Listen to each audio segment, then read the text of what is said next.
Let's start off with your questions. What leaves the body anyways? Or is it a dream after all? What leaves the body after all? I would say this. I'd like for something to be leaving the body. Or is it consciousness of some kind? Look, that's the one question that it's completely pointless to talk about.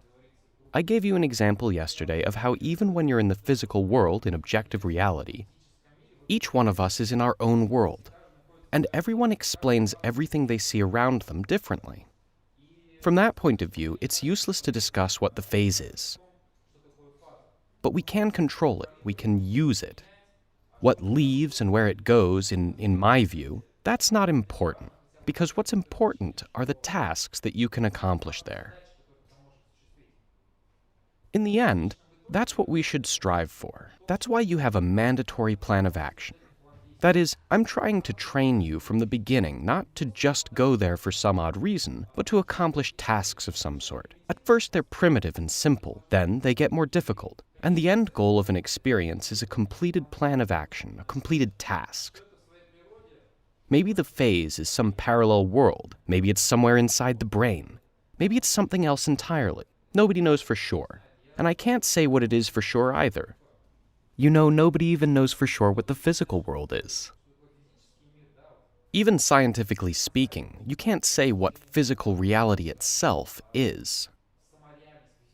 To talk about the phase and discuss what it is also very difficult, so don't get lost in thought over it. That's not important. What is important is carrying out your tasks. Everyone can figure out the rest for themselves, to each their own. What's most important is to do something the first minute upon awakening. Even if you don't act according to plan, like we discussed yesterday, but you still do something, that might get you results. Clearly, if you follow what we talked about yesterday, your results will be much better. But what also happens, I'll focus on it again right now, is you wake up, haven't regained consciousness yet, and you don't immediately realize what you need to do. Do at least something. That's better than nothing. For dream consciousness techniques, I can give you an example of what recall is and how it works. There's dream recall, where you practice remembering your dreams. When you re-enter your dreams? No, when you remember more of them. Because we usually remember about 5 to 10% of our dreams. Training that recall ability is very easy. There are many techniques. To make a long story short, the simplest and most basic one is when you wake up in the morning and recall everything you dreamed that night. Even if it seems at first that you don't have dreams, you'll still recall 1 or 2 dreams. Then, in the evening before going to bed, you recall them. The next day, you'll remember even more of them. By reinforcing the skill like that, within a week or 2, you'll remember dozens of dreams in the morning, and that recall ability of yours will develop. You'll remember what you normally didn't. As a result, it will lead to having more dreams, which will be more vivid. And then consciousness will activate. That is, one of the main techniques for learning dream consciousness is to simply just recall your dreams. It's probably better to write them down. Well, yeah, because otherwise you'll forget them soon. Right. There's another one where you wake up in the middle of the night or after a dream and write down key words right away in order to recall everything later. That way your memory develops more. I just told you the most primitive method first, but if somebody doesn't get enough sleep, that is, sleeps little, I haven't been getting enough sleep the past year, and that's made it hard for me to enter the phase. Yes, that problem does exist. It's probably one of the main ones. There's a reason I always advise one thing. Say you approach the practice of the phase, lucid dreaming, out-of-body travel, call it what you will, and if your routine is messed up, if you sleep poorly or little, then I highly advise you to sleep in, not to sleep in. To fix your routine and sleep schedule. That applies not only to the practice of the phase. In my view, it applies to everything in life. Somebody comes and says, I sleep 10 to 12 hours. I know there won't be any problems with that person. They'll enter the phase easily. If someone comes and says that they sleep 5 to 6 hours max on some weird schedule at who knows what time intervals, then I'm practically sure they'll run into difficulties. Our first and most important task is to discuss what you attempted today. Whether it was successful or not doesn't matter. We need your attempts. Afterwards, we'll take a break. After the break, we'll go right to discussing deepening, maintaining, and obtaining information. Then, we'll have another break. After the break comes the practical part. We'll finish indirect techniques, add the most important element, and your procedure will be a bit different by tomorrow. And that's why we'll start now by discussing your attempts. How will we proceed? Yesterday, I told you I made a very serious mistake for years. I myself gave people knowledge and helped them find their mistakes. As a result, I remember when we held a practitioner convention in Crimea in Balaclava. About 5 years ago, I suddenly got the idea to ask people to find their mistakes on their own. Nobody could give an answer. There were teachers, about 6 of them. I asked them too. It turned out even the teachers were unable to answer. As it turned out, the whole time I was helping people find their mistakes, I was making them dependent on me and wasn't teaching them to think at all. From then on, I've radically changed my approach. In recent years, the main emphasis during the second and third lessons is to teach you to think. Raise your hand if you made attempts. It doesn't matter if it worked or didn't work, but you tried today. You honestly tried. Okay, good. Now raise your hand if you want to discuss those attempts. It doesn't matter if it worked out or not. You want to discuss it. Aha. Yulia and who else? Andrei.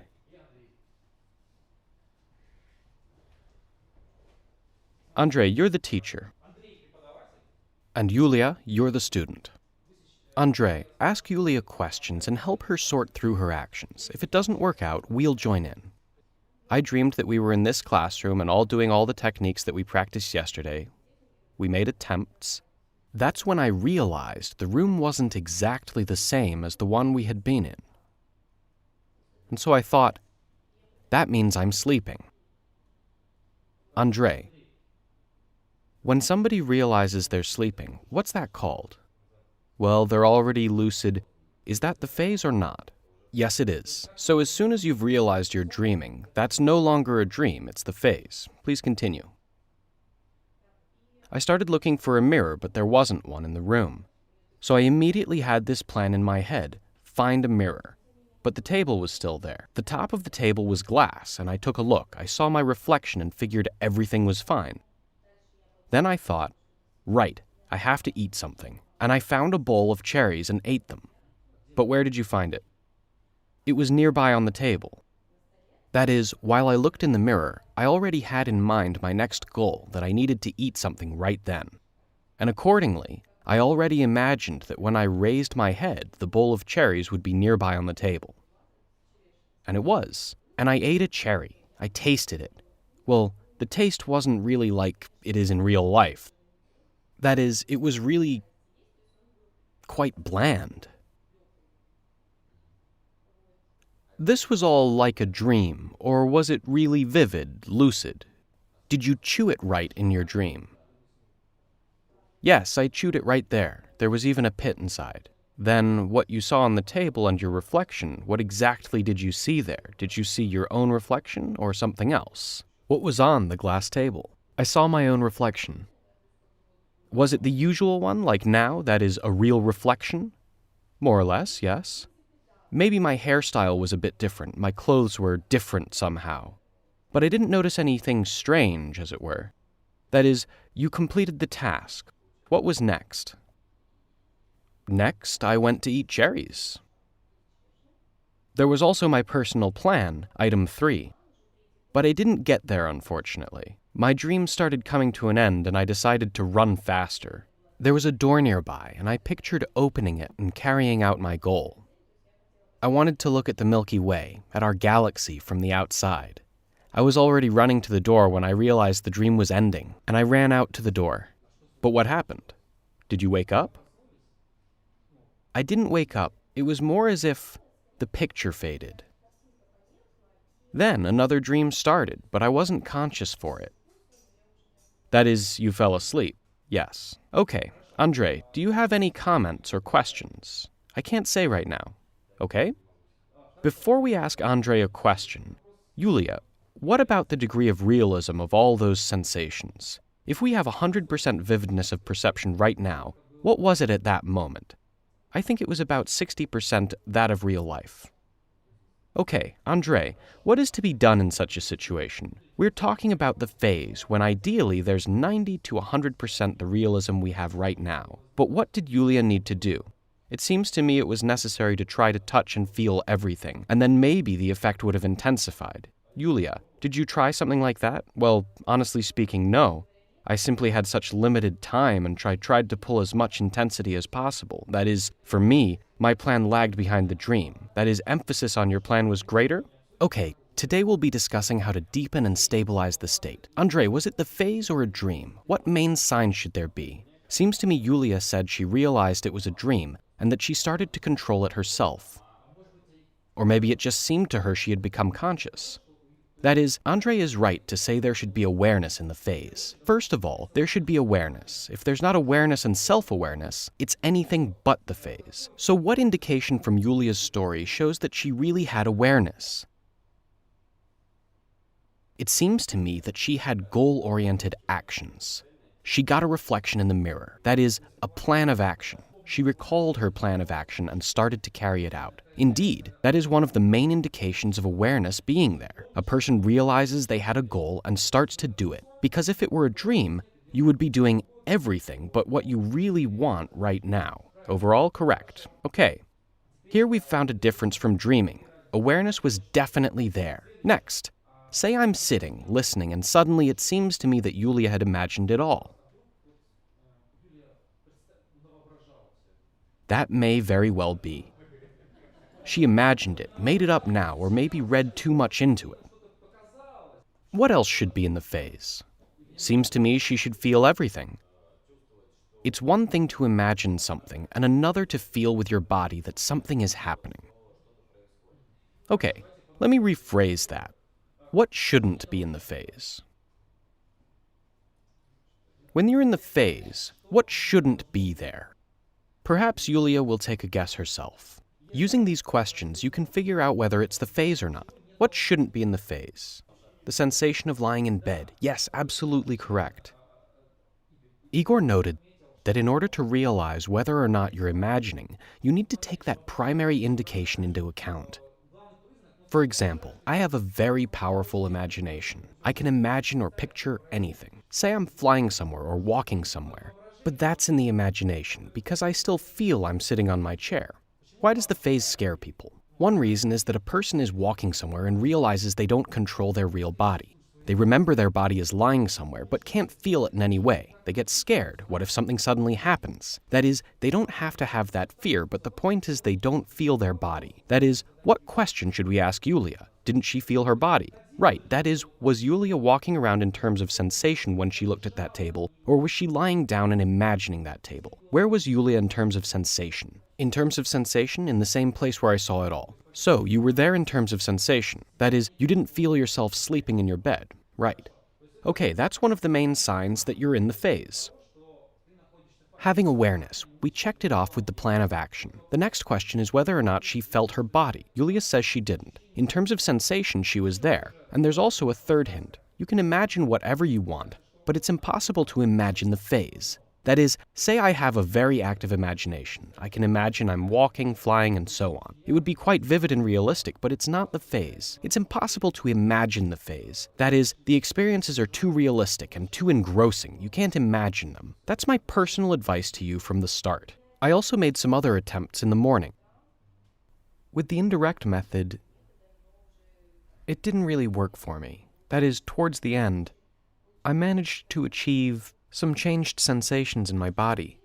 That is, I stopped feeling the body lying in bed. It was as if it rose a bit. But no matter how hard I tried to stand up there, sit down, and... Okay, Andre, what's to be done in that situation? Say Yulia did some technique and suddenly felt that she was levitating just a bit, as it were. But flying anywhere further doesn't work. What is it worth doing in such a situation? I'd try changing direction. That is, you can spin or twist. That is, try to spin or levitate. Why not? But it's better to levitate? Well, yes, that is, once you've already moved, you've levitated to the max, and you turn somehow in that position. As a rule, the tie will immediately be cut. Okay, now Yulia, interview him. So tell me about it. I set the alarm for 7. I woke up and stood up. I deliberately went to eat a bit, drank, and went back to sleep. I had the feeling that I nevertheless wasn't sleeping, though I would periodically fall asleep, as it were. Do I have it right that there were no attempts? Not really, though the desire to do them was there. Yulia, Any advice for Andre for tomorrow? The first piece of advice I'd give is, maybe it's worth shortening how long you're awake after the alarm. If you've set it for 7 a.m., maybe it's worth shortening how long you walk around, so it's still possible to fall asleep. Aha! Your first piece of advice is absolutely right. If you don't fall asleep after the alarm, then shorten how long you're awake for. That is, make it shorter. If it was about 10 minutes, then make it 5. I was awake for about 4 minutes, actually. But I woke myself up to the point I couldn't fall asleep. What other advice do we have, Yulia? We need to achieve full-fledged falling asleep and awakening. If they're full-fledged, then so are the results. Perhaps we have some more advice? I'd propose setting the alarm for earlier. Since it was 7 a.m., maybe you had gotten enough sleep and didn't want to sleep more. That's one of the tips for when you don't fall asleep. To continue Yulia's piece of advice, shorten how long you're awake for. You can also shorten your initial sleep a bit. What else? Relax a bit and reduce the importance of your goal. That seems right to me. There was also a lot of motivation, and he couldn't sleep because of that. Andre, tomorrow there might be problems with falling back asleep. Because of that, so we can do the maximum number of attempts during the seminar, it makes sense to focus on nighttime attempts. That is, before the alarm, think, if I wake up before the alarm, I need to try. Try anyways too, right? Generally, it's best to simply get enough sleep, but if we see a situation like that, we need to make an exception. In principle, we could have tried, but without focusing attention on it. Next question then. If I wake up before 6 a.m., say at 3 a.m., do I need to get up or simply start techniques right away? No, go right into action. That is, an alarm is necessary in case we want to use the deferred method. If you wake up and open your eyes, does it make sense to try or is it better to fall asleep? Of course, close them and try right then. It's the same if you wake up and make a movement by accident. No big deal, not the end of the world. Stop and make attempts. Next we have Ravilia and Andre. Andre will be the teacher first and help Ravilia. I walked around about 5 minutes. I took a look at my work inbox. That is, I completely stopped sleeping. I was up, as it were. That is, I didn't want to sleep at all. Then I lay down, and at that moment I started doing techniques. Without falling asleep? Yes, without falling asleep. And I immediately felt I was going to the mirror. And what did you do? What did you start to do? I left. You started imagining you were going to the mirror? Yes, I was walking. I left right away, as it were. Were you imagining it right then or moving? No, I can't say, I don't know. There was this gluiness in my body. That is, you felt your body. I felt my body. But it wasn't the body that was lying down that was gluey, but the one at the mirror. Why don't I see it? That is, I see it, but not that solidly. But I felt this strong gluiness. I don't know what to call it. That is, something powerful happened to my body. But what did you do in the meantime? I then touched the mirror and looked in it. But I still couldn't figure out what it was. It wasn't my imagination because it wasn't airy. It wasn't just an image that I simply watched. I felt it with all my body, but I couldn't see my body. That was the main issue for me. Why don't I see my body, but feel everything with the body that's already there? And how did it end? Apparently I fell asleep. I fell asleep where I went back to doing the next technique again. Because I wanted to feel my body the whole time. It was quite a strong sensation. I was under the ceiling, but couldn't see my body again. That is, I looked for my body the whole time. You fell asleep afterwards and then tried again? Yes, I woke up, and then apparently I fell back asleep. I woke back up, and I realized I had woken up. I started techniques again. But for some reason, I was able to immediately leave the whole time. I just got up. It wasn't so much the techniques as me immediately feeling I needed to go to the mirror. I didn't even make it to the food because I didn't see my body the whole time. Andre, naturally that brings up a question for us. Let's go through whether this falls under the phase or not. It seems to me it doesn't because the body was felt, that is, you hadn't fully separated. But Ravilia says she didn't feel the body in her bed. I didn't feel the body in my bed, right, she didn't feel her body. I didn't feel the body at the mirror. That is, I felt it, but I didn't see it. That's what it was. She simply didn't see it. She felt it, but didn't see it. I felt it was gluey. The body could touch everything, but meanwhile there was some gluiness to it. It was like sticky chewing gum. Was there gluiness every time? It was like that every time. There was no time without gluiness. What did you touch with your hands? Did you scrutinize your hands? I swam so hard that the water was gluey too, and all of me turned up there. But I wanted to see my body the whole time. Good, but did you leave the water? No, I looked for my body in the water. So in that case, I understand it was the phase. But there were no deepening techniques for you to feel. But what question should be asked regarding realism? What was the degree of realism? Very high. Right now, we have 100% vividness. What was it like there? How much? It was probably 60% there, or about that. But you said it was very vivid. As it turns out, it wasn't very vivid. But it was enough for me for my first time. I clearly saw the metal. I touched the mirror. It was all there. But you said you couldn't see yourself. Well, I couldn't see my body. Did you recall your plan of action? Yes, I kept it in mind the whole time. But since I didn't see my body that was supposed to go, I couldn't go further. We'll go over that in a bit. Okay, a question for Andre. Ravilia keeps talking about the issue of gluiness in the body. First, let's do a small survey. Raise your hand if today or any time before you ever experienced that gluiness or heaviness in your body. Did it ever happen to you? Okay, thanks. It's a pretty normal phenomenon. Andre, what is that usually a sign of? That you're in the phase? Yes, it's the phase. But what happened? Why was there gluiness? Why is there that gluiness? Maybe you didn't separate completely, or maybe you needed some deepening techniques.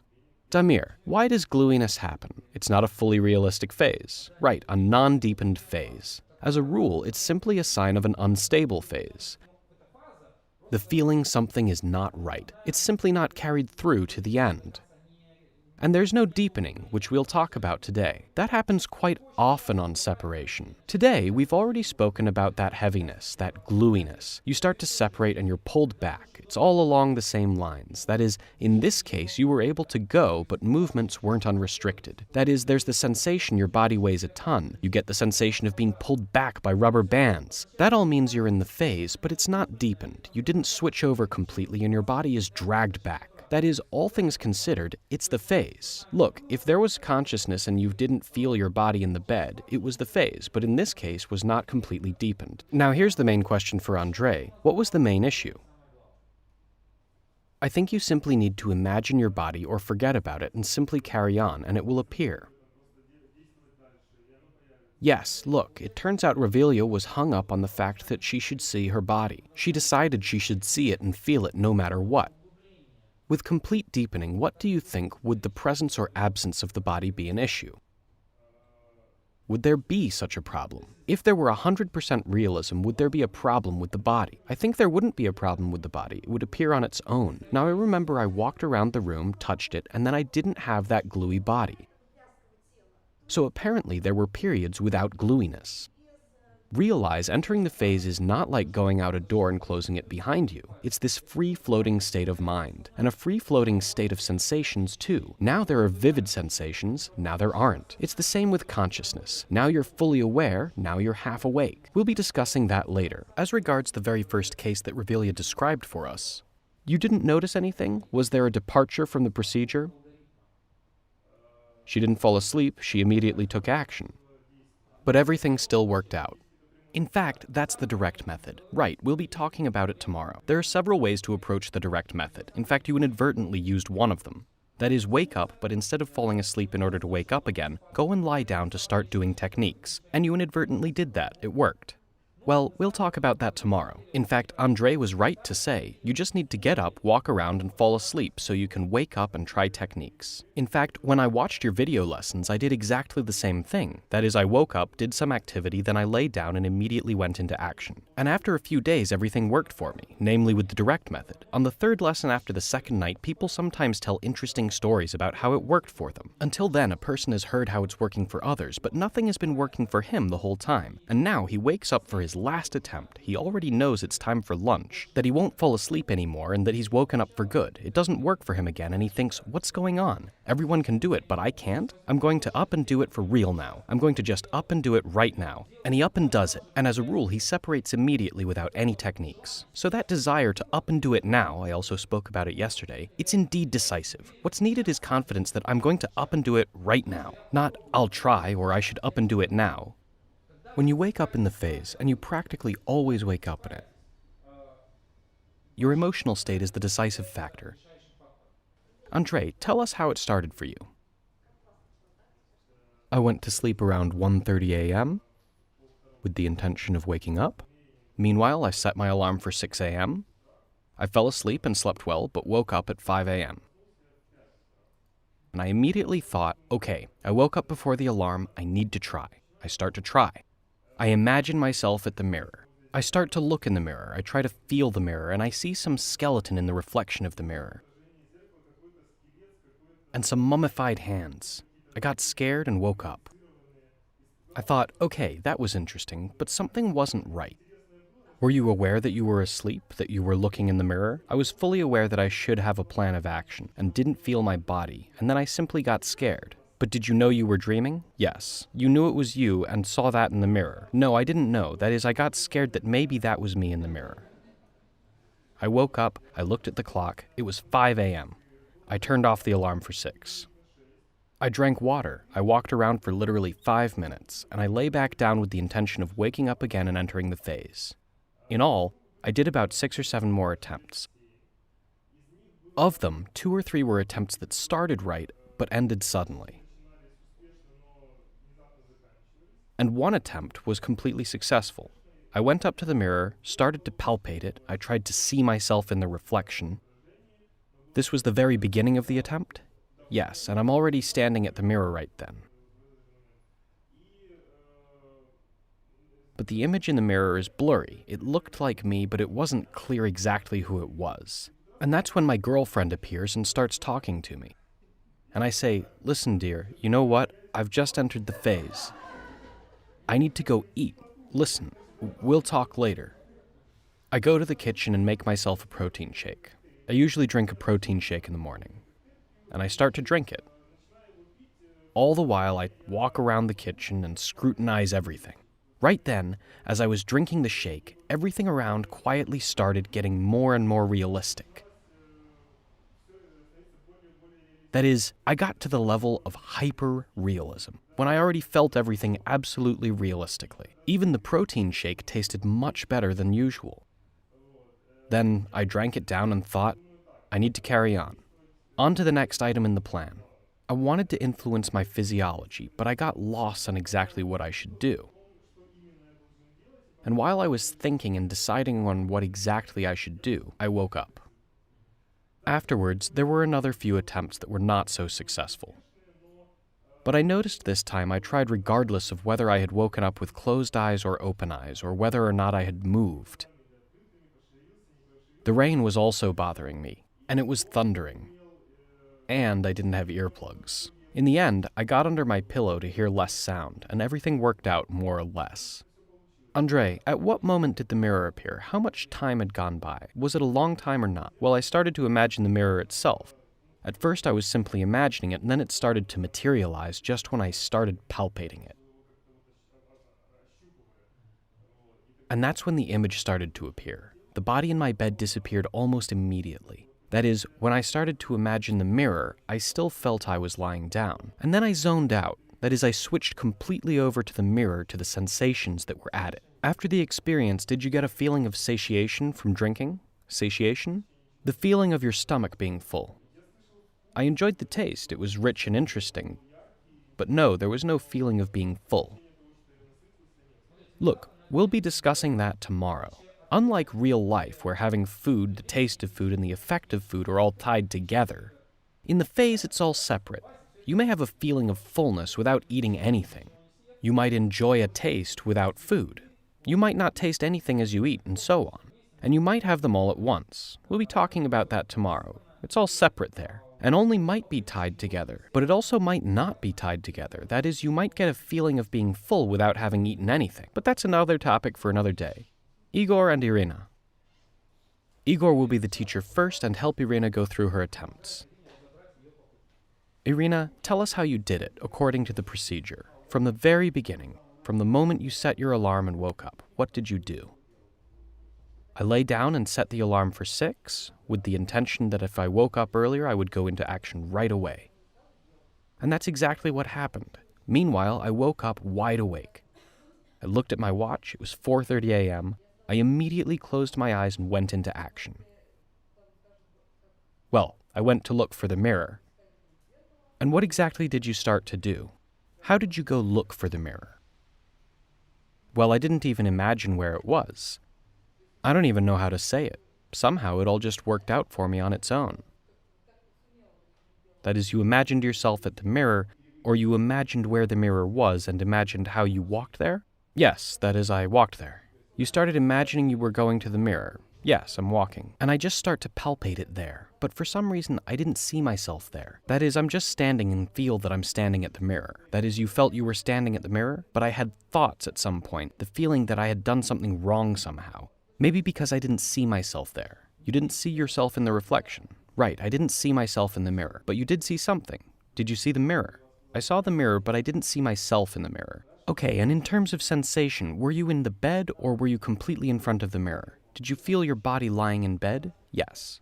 Did you feel your body in bed? It did bother me that I felt myself in bed, but you also partially felt yourself standing at the mirror. Yes.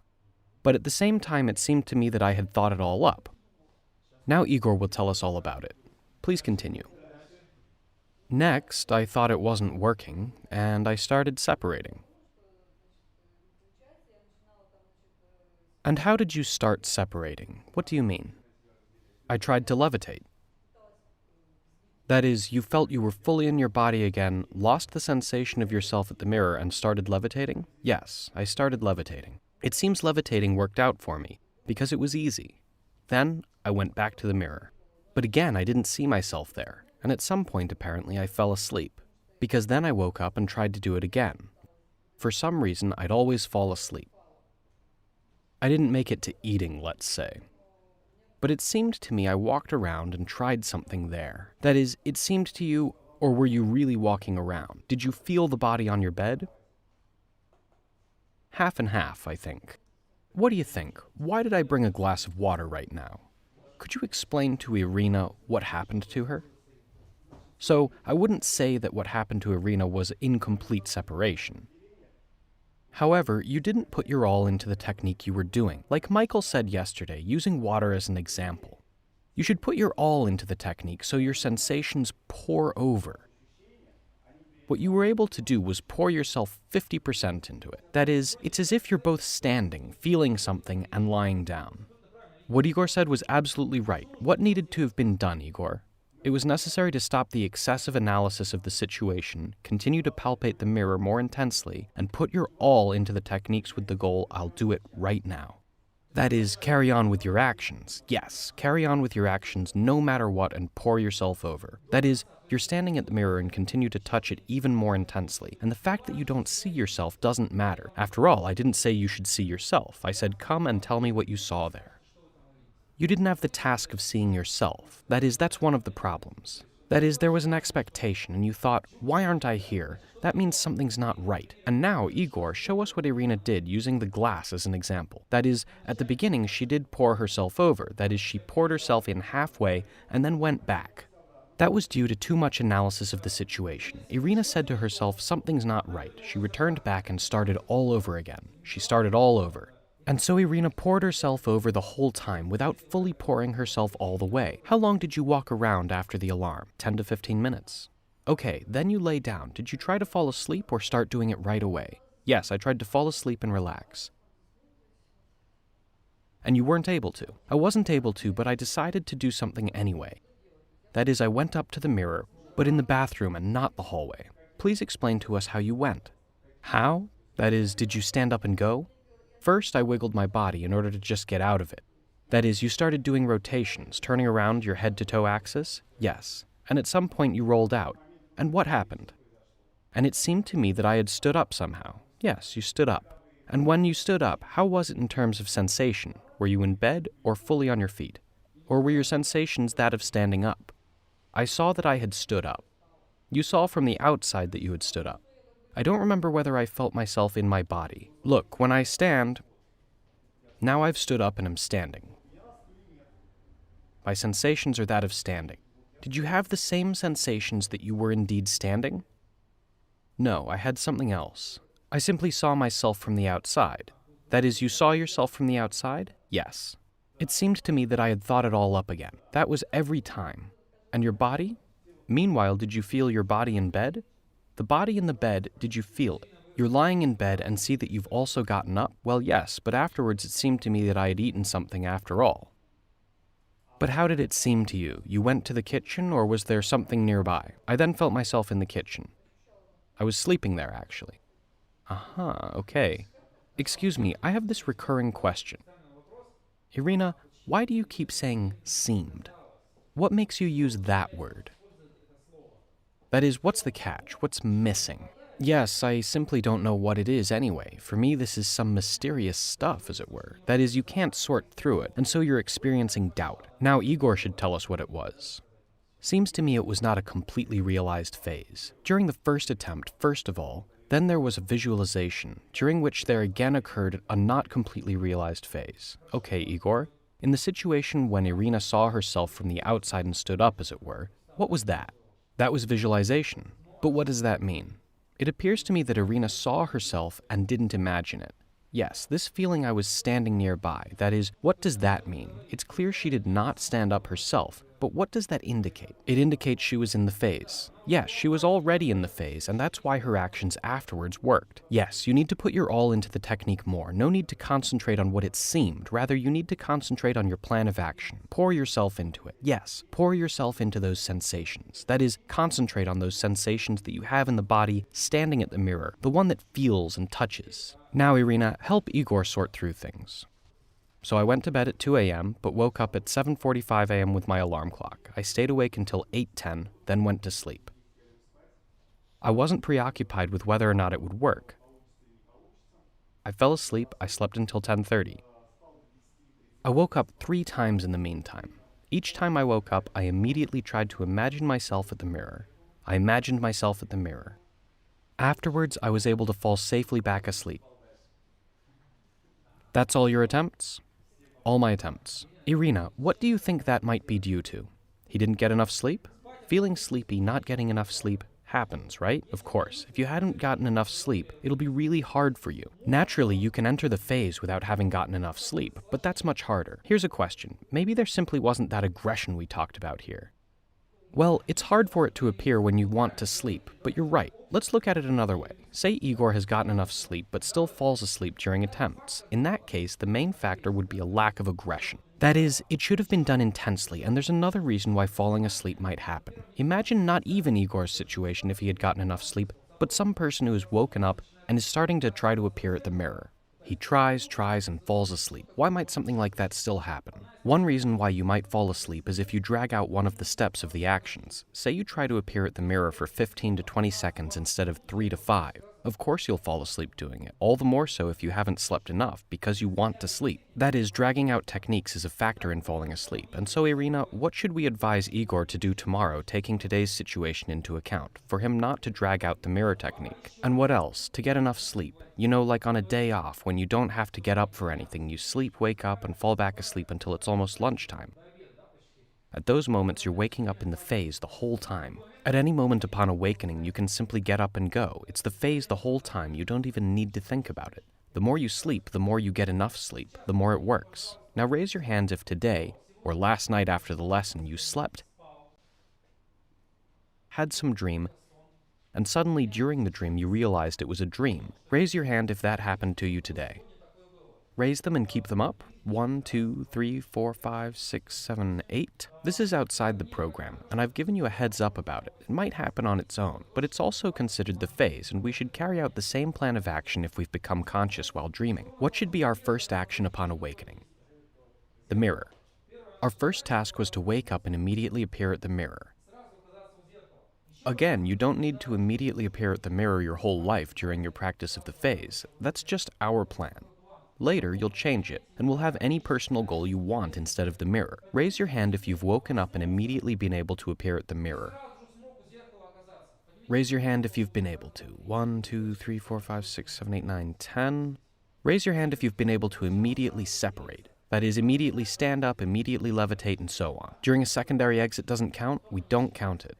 What's to be done if you've turned up in paralysis? That's the phase 2. And how to separate in that situation? Well, if you're not scared, of course, because many are scared by paralysis, and there won't be any phase at that point. In fact, one may separate. Either gradually start moving or imagine yourself already standing somewhere, say next to your bed or at that goal of yours. That is, you avoid that movement and you're immediately standing somewhere. Or try to fly, for example. There are many options like that. This won't be in the statistics either, I'm counting just for me. Raise your hand if, in one situation or another during attempts, after techniques, you tried to separate, but it didn't completely work out as it were. Who had halfway separations today? 1, 2, 3, 4, 5, 6, 7, 8, 9, 10. This won't be in the statistics, it's just for me. For the teachers, I would like to say that halfway separations, when you ask how many there were, are usually an extremely good indicator of the lesson's effectiveness. That is, the more halfway separations, the better the results in other areas, as a rule. If you had halfway separations, that is, you started movements and it didn't completely work out, you were already in the phase. The problem is that you were unable to separate in the phase for one reason or another. Stick to it, change the direction you're moving in or return to a technique that was working, and then try to separate again. Raise your hand if you tried rotation, the rotation technique. It doesn't matter whether or not it worked, but that you tried to spin. If you tried, that's one of the basic techniques. Try it. Raise your hand if you've been able to twist, that is, rotation started. Despite the fact that it's the phase, we won't be counting it. That is, we'll only be counting those cases where you at least stood up. It really improves your success rate if, before waking up, before trying anything at all, you imagine you've turned over 180 degrees. Say you've woken up on your back. Imagine you're lying on your stomach and start doing techniques in that position. Your success rate will immediately go up. Raise your hand if you tried the swimming technique. Who suddenly swam somewhere? Visualization of the hands. Who tried to see their hands? Who had their hands appear or felt them? Now I'm imagining that I'm rubbing my hands. I imagine it quite vividly and even see them and so on, but now I'm rubbing them. And that's the difference in any case, no matter how vivid your imagination. And when I say that you should have felt them and seen them, you should have done just that. Did you feel them for real? That's what I'm asking about. But I didn't see those movements. You may or may not see them. You might just feel them. You might even hear them but not see or feel them. Doesn't matter. Any of those manifestations speak to the fact that you're in the phase. And the next time you simply get up, no need to do techniques. If your hands are there, get up and go. That's it. You're already in the phase. You can only make the whole process harder, and that's just what all of you are doing. Do I have to constantly explain to you all that you yourselves make everything harder? Why? Remember, I told you yesterday from the beginning that you have this stereotype that the phase is difficult, and you often simply aren't ready for it being so easy to do. It's working for you on its own, and you tell yourself, no, something isn't right, this can't be, it should be another way, it should be more difficult, and so on. And you yourself ruin everything. I'm often accused of exaggerating the easiness of the phenomenon, but it actually is easy. It's only difficult because you make a ton of mistakes. People often simply don't pay any attention to that. A few months ago, I went on the forum, and there's a thread where people describe their first experiences. I read one interesting post by a person. He wrote, "I tried too, but nothing was working for me, and then I found the best way to do it." That is, do everything like I did, and it will work for you too. I simply opened the textbook and found the place where all the mistakes are listed.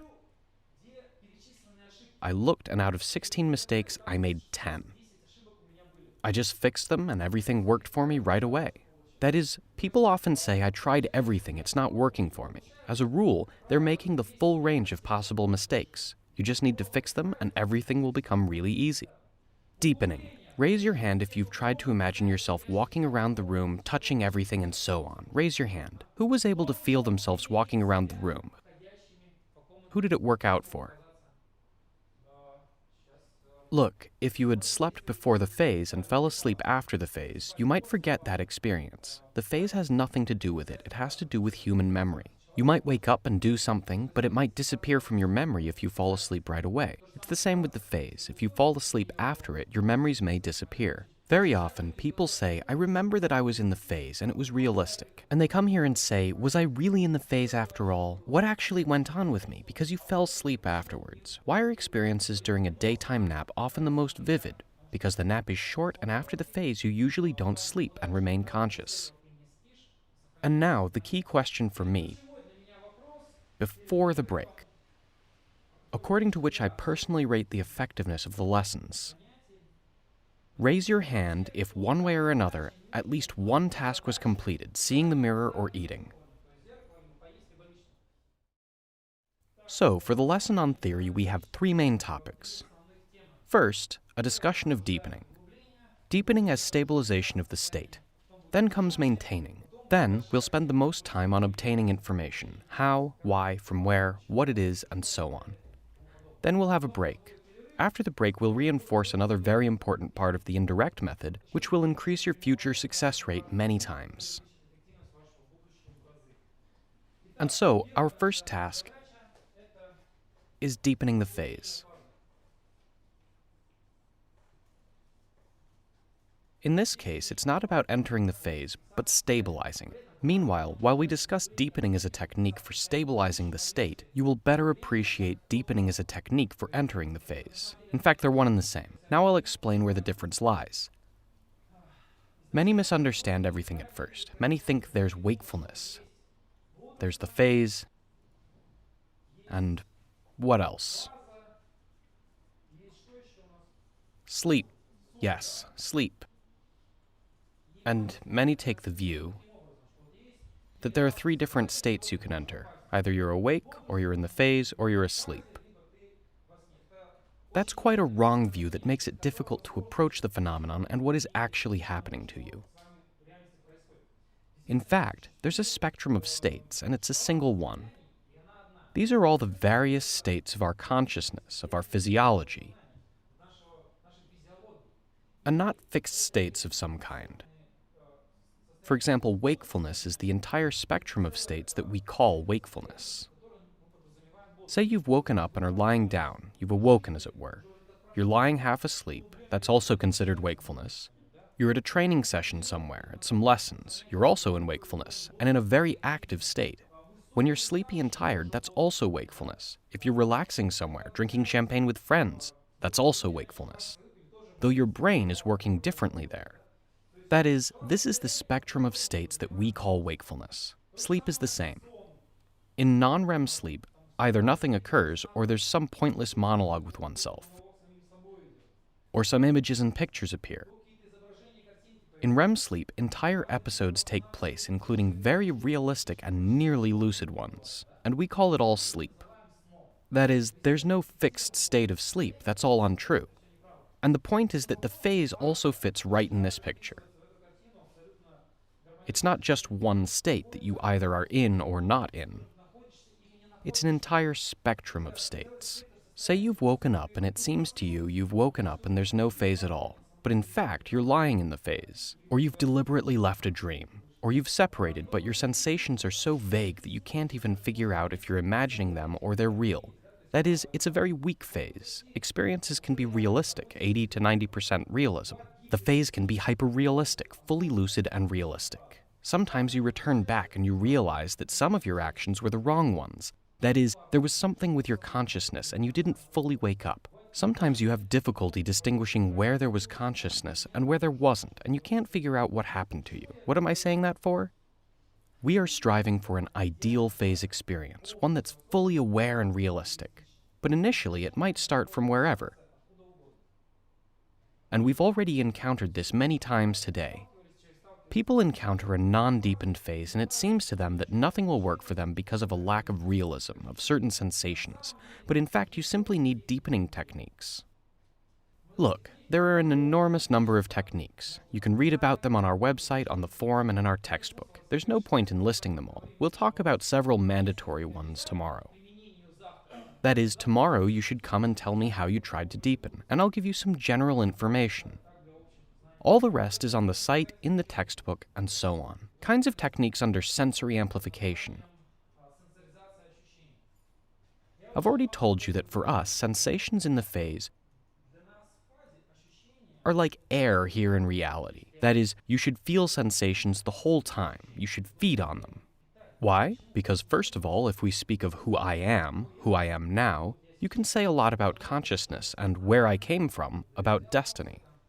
But above all, I am my sensations, and I now feel that I'm standing here and I see you. Analysis of what is actually going on here occurs only against that backdrop, but above all, I am my sensations. If I want to appear in another place, so my own self appears there, I should move my sensations there.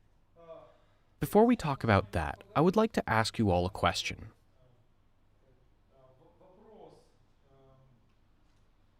Please tell me, what kind of freak we have here in the book? He's Penfield's homunculus. This freak here. You can pass it down your rows. If you're interested, have a look. It's this freak with enormous hands and a tiny little body. Who knows what this freak is? What is it? In fact, this freak is us.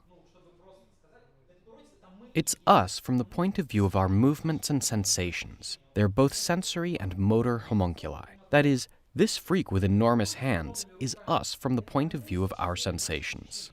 We see one another in the same proportions we do now, but from the point of view of our sensations, we have much greater perception in the hands. That's why the first thing we'll be talking about in sensory amplification is what? Yes, the hands. But why? Vision is even more important to us, so why aren't we discussing it right away? Because sometimes vision isn't there. Yes, because vision might not immediately be there. That's why palpation comes first, or recently I've been using the term feeling in to make it more distinctive. The main thing is not to make the typical mistake of thinking it's all done just for appearances, to wake up and just touch. You need to attentively, literally feel in all nearby objects, trying to palpate their texture and fine details. That is, you can touch your hands, you can touch your legs, and touch fine details. Meanwhile, deepening is carried out alongside the plan of action. Say I'm going to the mirror, and while I'm going to the mirror, I touch the walls, I rub my hands, grab some objects, scrutinize them, and at the mirror itself, I scrutinize the frame and its fine details. Then, if realism is still weak, while I'm going to the kitchen to eat something, I also scrutinize the wallpaper and small objects. You feel in everything nearby. You try to feel everything around. You feed on those feelings. You charge yourself with them. You pour yourself from one cup to another with that very feeling in. As a rule, several seconds are enough for vision to appear if it wasn't there initially. If vision is there, then we move on at once. But how to create vision if it isn't there? Who knows? Say I'm in the phase and I feel I'm standing and can palpate all nearby objects. We raise our hands or any other object to our eyes and then try to scrutinize them without opening our eyes. As a rule, your hands start to appear after several seconds and you see everything around you.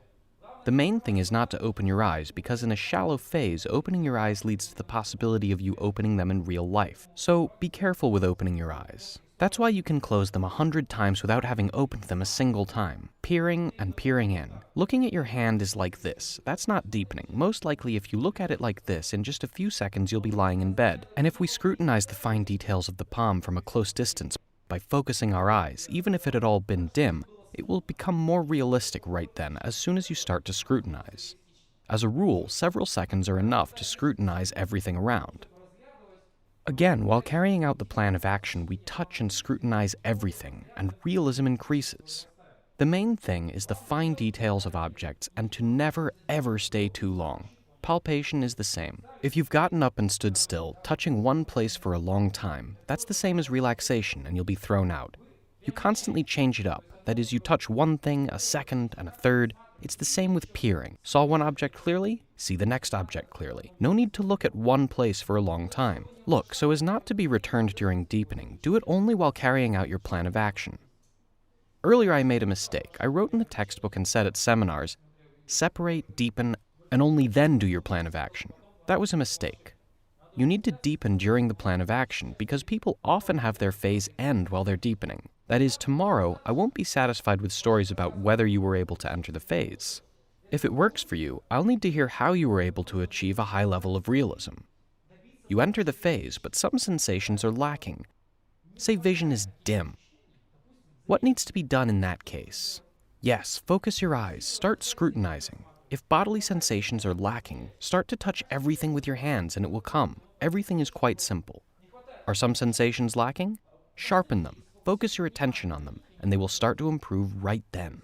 That is, it's all very simple. Now, for general information, I'll list some other techniques for you, but this is mandatory on tomorrow's plan of action. Everyone should not only enter the phase, but also deepen it and tell how you did it.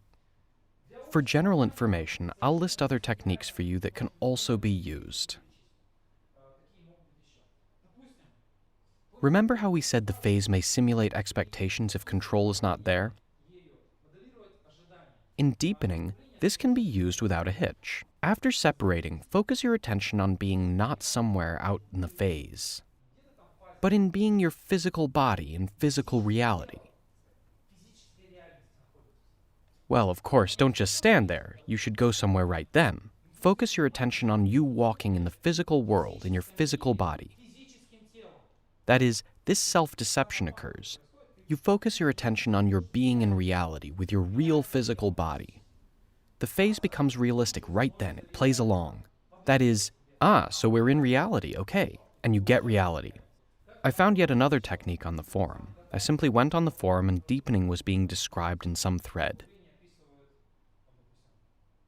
Say you enter the phase, you find a deepener device, and you press a button on it. I think some hold it in their hands, some like this, and the phase deepens. Did you test it on yourself? That's a separate issue, but naturally it might work. That is, you find a deepener that you press a button on and it works. There's the deepening technique of Stephen LaBerge, who popularized lucid dreaming. He simply used rotation when you start turning in place. Intensification of vibrations in the phase also leads to its deepening. In fact, there are an enormous number of techniques, but as a matter of principle, the most important one is your sensations. If your sensations are lacking, intensify them. That is, make them realistic. Try for the phase to always be as deep as possible. The point is that the deeper it is, the longer it will last. Does straining the brain also belong here? Straining the brain too. In the phase, it's creating vibrations. When I said intensifying and maintaining vibrations, straining the brain is a technique for their creation and intensification. Or straining the body without using muscles and chewing gum? Yes, but that's already maintaining. That's maintaining? Well, it can be deepening too, maintaining the phase. Prolonging the phase, you might call it. First, let's talk about how long you can be in the phase. That's a wider topic than deepening, and it's quite difficult to approach.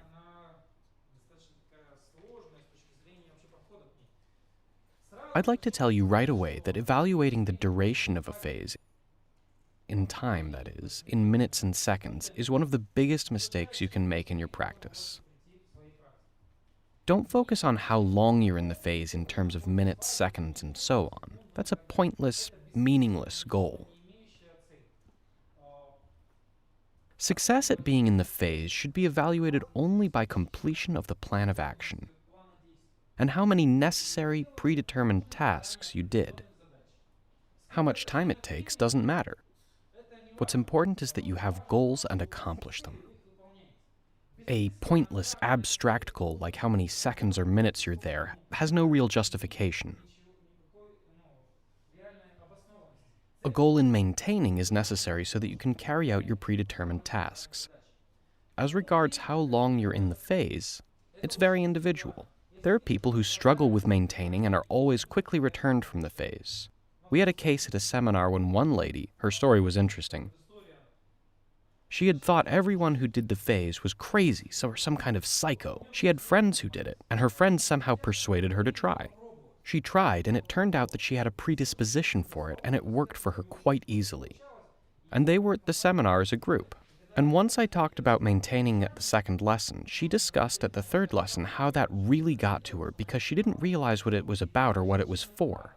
And out of spite, after entering the phase the first time, she simply started counting seconds. She counted to 300 the first time, and then to 600. The third time, she counted to 1,000. That's 15 minutes at least. Then she stopped counting and did something else there. Of course, while counting itself serves as a technique for maintaining, that's still quite a long time. So she came and said, I was there for 15 minutes. In fact, that's quite a lot. That's a clear predisposition in a person. It's pretty normal to be in the phase starting from 1 minute. A minute in the phase. That's already good. Now you're thinking, 1 minute, but that's so little. What to do with it? And indeed it is. What's a minute in physical reality? In 1 minute, I am hardly able to go through the hallway and down the steps to get outside. That takes about a minute. I just went outside and that's it. I didn't manage to do anything else. In the phase, space is completely different. Fast translocation, fast finding of objects. And what happens to our psychology, to our consciousness? Remember, our consciousness, doesn't work with time, but with events. That's why when you don't do anything, time drags on slowly because the mind is not focusing on events. And vice versa. When there are lots of events, time flies, as they say. In the phase, you can quickly translocate. You appear somewhere quickly and you carry out goal number 1, 2, 3, and 4. And as a rule, somebody comes and says he wrote half a notebook about one experience. His hands shake as he talks about what happened to him there. Everything was so bright. Everything was so clear. At first he says, "Look, I was there half an hour." And then he goes into great detail about what happened to him and where he was. You listen, but based on experience, you realize that if it was a minute there, or possibly just half a minute, that's still something. That is, because of the many events, subjectively, it seems to you that you were there for much longer. So, when I speak of 1 minute, I'm speaking of 1 minute in the phase, which in effect is perceived by you as perhaps 5 or 10 minutes. If you would be in the phase for 10 real-life minutes, believe me, after a minute or two, you wouldn't know what to do next. It will seem to you like a whole day spent in the phase, or an entire eternity. It'll seem to you that you won't return to reality anymore because you've already been there too long, and so on. It's really like that. Several minutes in the phase are perceived as an entire day, an hour, and so on. So when I say 1 minute, don't get upset that that's really short. Believe me, in 1 minute you can repeatedly complete a several-item plan of action. And that's why I'm telling you not to get obsessed over time. You should obsess over performing tasks. That's why what's most important to me is a completed plan of action. That's what I'm emphasizing. How long you stay in the phase is of purely secondary importance. But regardless of your predisposition for how long you can naturally stay in the phase, the techniques we will now be discussing will multiply that length of time. That is, if you naturally can stay there for 5 minutes, you'll be able to for 10 to 15 minutes using these techniques. If you can naturally be there for 10 seconds, then we can simply extend the time you're in the phase for up to a minute. And so, there will be several things here. It's all much more difficult than deepening. First, we'll discuss the following. Raise your hand if today you had been in the phase, been returned to your body, and woke up afterwards. Raise your hand if that happened to you today. Thank you. Those are Group A techniques, that is, resisting ejection to wakefulness. Raise your hand if you fell asleep in the phase today in the middle of the process. Thank you. These are Group B techniques, resisting falling asleep. And there will also be Group C techniques. We'll speak about them separately. And so, our first task will be to go through all of the ways to resist being ejected to reality. First, I'll just say, but not write, that the deeper you're in the phase, the longer you'll be in it. So try for max deepening each time. That is, to get at least 80%, 90%, 100%. That is, the deeper the phase, the more stable it will be and the longer it will last. Is it possible for deepening not to work, despite all of the techniques you've done? There are cases where people are unable to deepen. For some people, there's a chronic problem with deepening. There are such cases, and unfortunately, I can't say whether or not the problem even has a solution, because I don't know whether mistakes are being made. Well, I've encountered practitioners who say they are unable to completely deepen. They're either making mistakes or they're naturally like that. It has something to do with psychology, right? It might simply have something to do with psychology. In fact, everything we're discussing yesterday, today, and tomorrow is 90% pure psychology. And so how to resist an ejection into reality? The same sensory amplification, but as needed or constant. What is constant sensory amplification? When you're in the phase, no matter where you go, no matter what you do, you feed on sensations the whole time, even in a deep phase. That is a deep, realistic phase, but you still constantly try to touch and scrutinize everything. That is, the whole time you feed on those sensations, you feel them the whole time. It's like air in real life. Or the second option, do it as needed. Say you're in a realistic phase, you feel that it will suddenly start to fade away and distort as if everything would end right now. And at that moment, you start to touch and scrutinize everything again. That is, you essentially employ deepening and return to the phase. It's constant or as-needed sensory amplification. That is, as soon as the need arises, you start to replenish the lost sensations right away. From the same place we got the deepener, we also have the maintainer device. You walk in the phase, and as soon as you're losing it, you press this button, and it deepens you. Hooking on to the phase. Say you're in the phase, and you abruptly start losing it. You don't manage to do anything in time, including scrutinizing and palpation. You can always press your hands together. That is, you always have your hands on hand.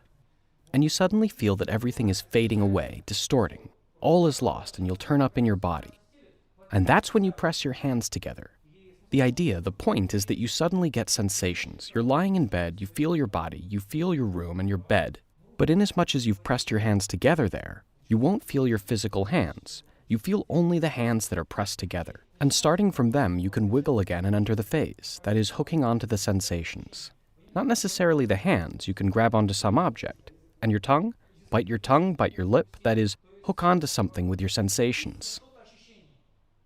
One guy told us one of the funniest things I've heard at a seminar. He walked through the street in the phase, having felt it was all ending. He remembered that technique, but what to grab? He grabs a lamppost, and he said he was already lying at home, still holding the lamppost, embracing it.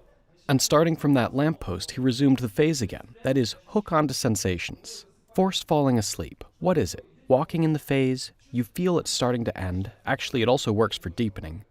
You feel the phase is ending, that it will end now. You already start to feel it. You simply lie down directly in the phase as if you wanted to sleep for several seconds.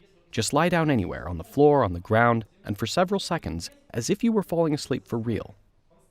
But don't fall asleep, just act like you're falling asleep. In literally 2 to 3 seconds, get up, and the space will be stabilized and clear. Might you fall asleep like that? Of course. That's why I said 2 to 3 seconds, otherwise you'll fall asleep. Be very careful with this. That is, imagine falling asleep. In fact, with training and practice, you won't even have to lie down. False awakening can be reproduced along the way. And indeed, that will immediately return you back to the phase. Again, there are an enormous number of techniques. It's pointless to list them all now here. Now, the next topic is resisting falling asleep. How for us to not fall asleep in the phase? There are a couple of key points here. 1.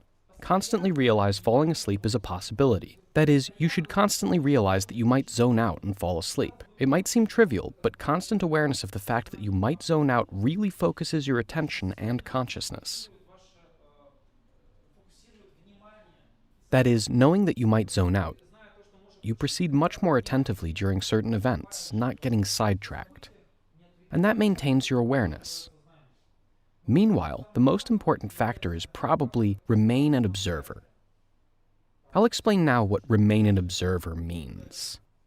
Of course, it's not an exact term, but what's the idea? People make me do something there. That's just what I was getting to.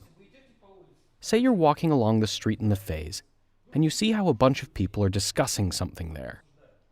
You become interested in what they're discussing there. You go up, and there's something interesting there. You realize you're in the phase, but you're interested in commenting or saying something. And you join in a side event that was happening on its own, without you initiating it. If you intervene in those events, the probability of you falling asleep while communicating with that group of people is very high. That's why you should try to follow only your predetermined goals. I'm going there, I'm doing this, I'm not getting sidetracked by some small stuff. Since it was stated correctly that if you get sucked into something, you'll probably fall asleep, and the experience will turn into a regular dream. Back when I still lived in Moscow, there was an interesting case I wanted to tell you about. It often happens that you tell people things that you yourself forget about. I talked about food at the seminar then, too, and here I've entered the phase, and I think about how I haven't eaten anything in the phase in a while. I go up to the refrigerator, open it, and it's full of processed cheese. It's overflowing. In real life, I love processed cheese. I really do love it. But in the phase, I thought, there might be something tastier than processed cheese. I think, okay, I'll go carry out my plan of action. I try to close the refrigerator door, but the cheeses fall out. I start to put them back and try to close the door again, but they fall out again. That's when I fell asleep and the phase ended. That is, being in the habit of always having to close the refrigerator door ejected me. I was unable to close the door as the cheeses fell out. I picked them up and tried to close the door again, but they fell out again. We have to beat it into us from childhood to close the refrigerator door. We have that habit all the time. Even in the phase, it knocked me out of the experience immediately in that case. This brings us to some interesting points. Look, we can wake up from the phase and enter wakefulness.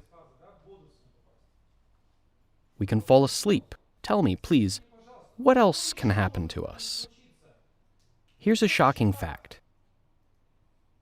In the absolute majority of cases when it seems to you that it's all over and you've returned to reality, you're still in the phase. Those are so-called false awakenings. I'm emphasizing it again that this is especially true for experienced practitioners. The more experience you have, the more often it happens. And that brings us to our next point. How to figure out whether you've returned from the phase or are still in it. That is, we're now approaching a fundamental key point. What's the difference between worlds? What's the difference between when I'm in reality and in the phase? For example, if I was in the phase and was turned back, how to figure out if that was indeed what happened? Test the laws of physics. We'll talk about that right now. A challenge for you. Prove to me now that I'm in reality. Your nose, if you pinch it, if you can breathe, then you're in the phase. Pinch your nose.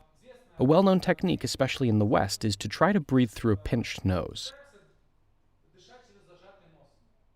We conducted an experiment at our research center with a group of volunteers. We sent them tasks. We asked them to deliberately, they knew they were in the phase, breathe through a pinched nose. It turned out that even if someone knew they were in the phase, their first attempt to breathe through their pinched nose was successful in only 1 person in 3. Half of the rest think, okay, since I'm in the phase, I should breathe. And then they breathe. A third still can't. It turns out that technique can be used for verification, but that the technique might not work anyway. You can also try to do something impossible. Raise your hand if you've had a phase experience where you couldn't fly while knowing you were in the phase. Can you describe it? Yes, I was in the phase. I really wanted to both create fire and levitate, and nothing at all was successful. At first, it might seem that the phase is this world where everything is possible, where you go 1, 2, 3, and everything happens on its own, like magic. The deeper the phase, the more it becomes similar to what? To reality. And our abilities become the same way, practically. That's why levitating in the phase turns out not to be so easy. Sometimes you even need to train for it, too. That is, we can't verify in that way. Sure, it might work, but might not. What other ideas do you have? Try to morph into someone. To morph into someone. Well, if levitating doesn't work, then morphing is also going to be difficult. In the movie Inception, there's this totem. How did the main character check where he was? He had a spinning top and would spin it. How did he figure out whether or not he was in the phase? If it falls, it's real life. Right, if the spinning top fell, it meant the main character was in real life. And now tell me, can you test whether you're in the phase that way? No. Why not? Because it may or may not fall. Yes, the top might fall in the phase. It looks cool in the movies. Practically everything in that movie clearly isn't true. But the fact that there is such a movie about our topic, that's really great. Reading text? Yes, text can often fade away, but then again, not always. But it may change. But if you're reading text and it's normal at first, if you look away for a little while, it will change. Yes, it might change, but then again, the key word is might. And what if you put your hand in fire? Hand in fire.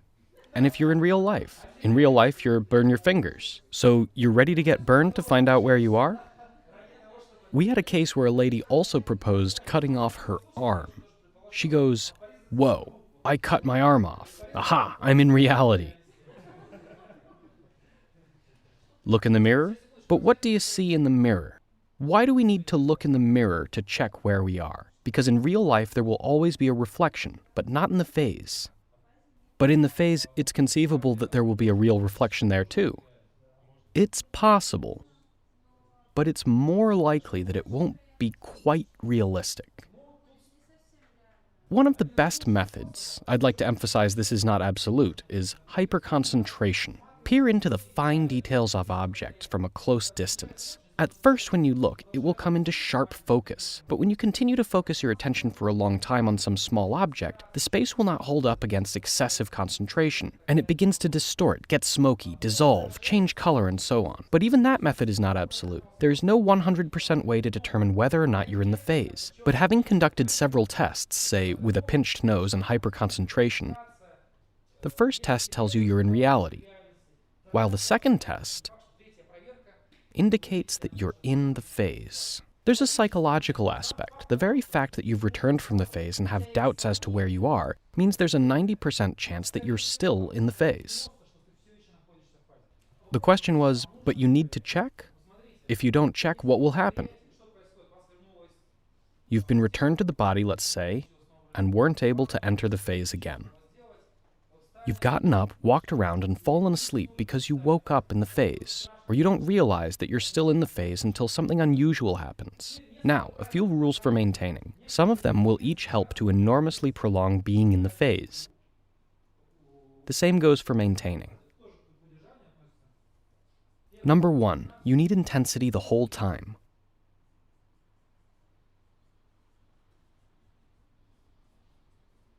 The whole time you should be doing something, striving for something, carrying something out. From stories of experiences as a rule, I foresee what will happen ahead of time.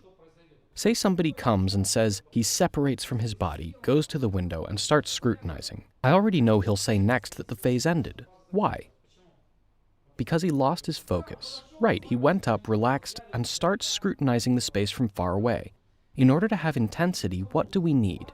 There should be a plan of action with 2 to 3 items.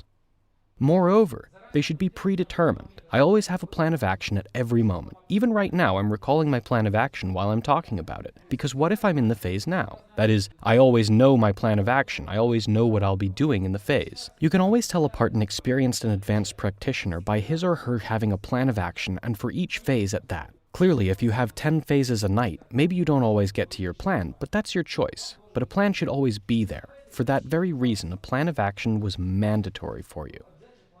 Before, when I didn't give a specific plan of action, I told people, you can do this, you can do that, you can do X, you can do Y, the choice is up to you. Everyone would say, yeah, we're making our choice. And as a result, people would enter the phase and stand around, oops, what's next? There are billions of possibilities, which of them to choose? As a result, I got sick of watching that and I started giving everybody a mandatory plan. Earlier, people would stand up, separate, and say, what's next? They'd putz around, think about something, and the phase is up. Now you have the mirror, food, and your personal goal. You stand up and go carry it out on autopilot. And the fact that you're striving to carry out the first task, then the second, and then the third, that maintains it for you. And the quality of phases during seminars increased substantially, as did their duration, because people began striving to carry out tasks. Meanwhile, here's advice for how to use the plan of action. Say your first task is to go to the mirror. While you're going to the mirror, you're already thinking of your next task. You go up to the mirror, task 1 complete. That's it, you go right for the food. While you're going for the food, you're already thinking of what comes next in your mind. And what you get is this kind of rope. You simply pull yourself along it and you intuitively perform all the necessary actions to keep yourself in the phase.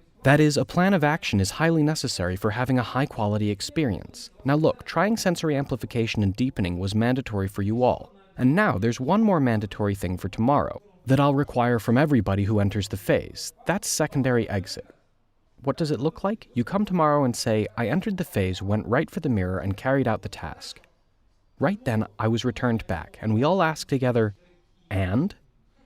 And you say, I tried to separate again right then to make it to the mirror and so on. Remember, a typical phase is not where you enter it once and are turned back.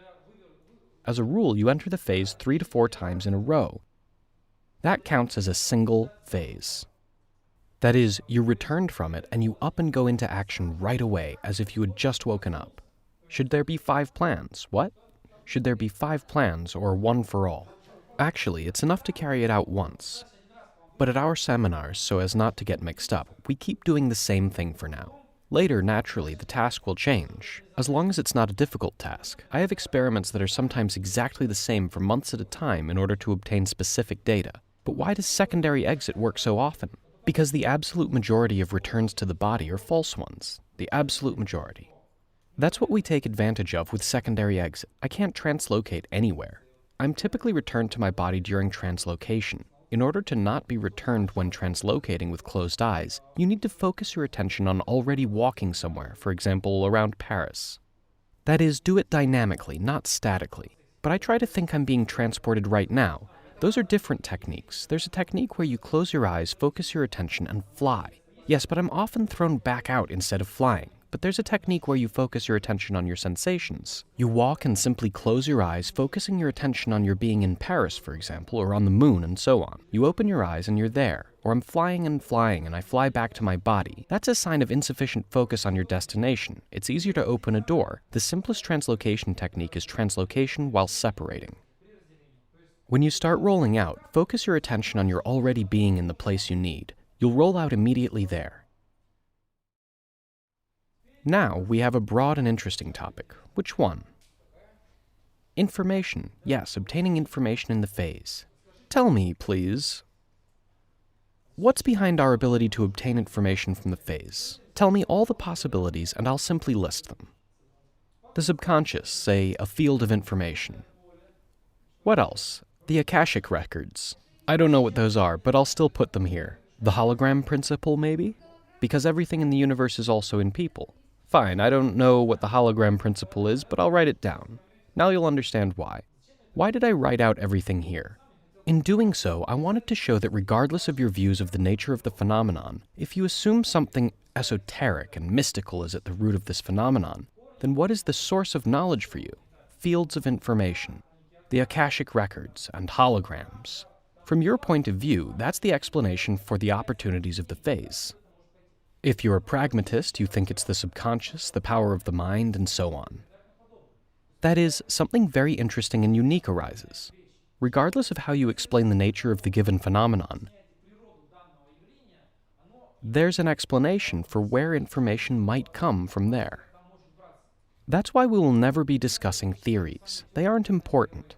What's important is that it exists, and no matter from which side you approach it, information can be obtained from there. Let's discuss things that are more concrete. Exactly what kind of information there might be. Here's what's most interesting. I'm jumping ahead. How to get it? In fact, that's not so hard a question. And how to verify it? That's also not so hard, provided you have the right approach to the issue of what information might be available there. But before talking about the information itself, I would like to ask you all a question. We'll carry out an experiment. Raise your hand if you think you can find out everything in the phase. That is, there are no limitations. Don't be shy. Raise your hands. Okay, thanks. Raise your hand if you think there's some limitation in the phase. 50-50. And now, another question as a follow-up.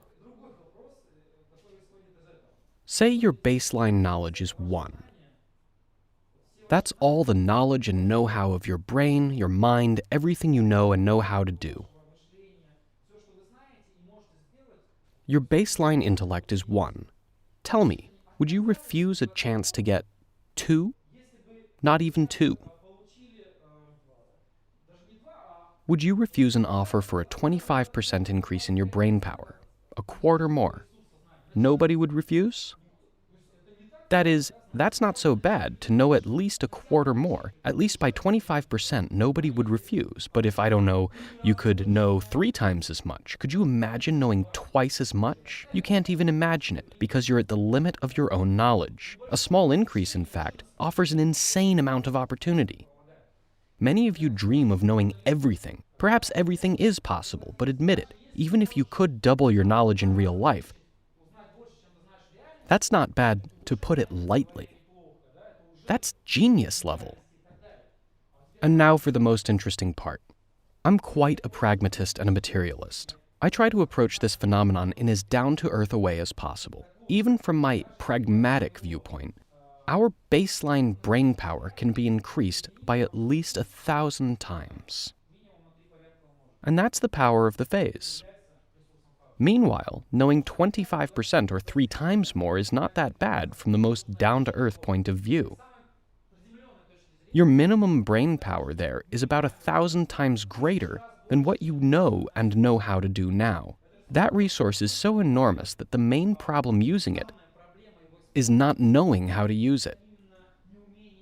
It's so enormous, but you approach this issue so primitively that nothing can work out for you because you aren't aware of the sheer magnitude of what you've encountered. That's why difficulties arise, as a rule. Can you explain it using a specific example? Say I know 30 words in Chinese. Using them, will I then be able to know 3,000 words? No, we'll talk about that in just a moment, and you'll clearly realize which direction you went off in.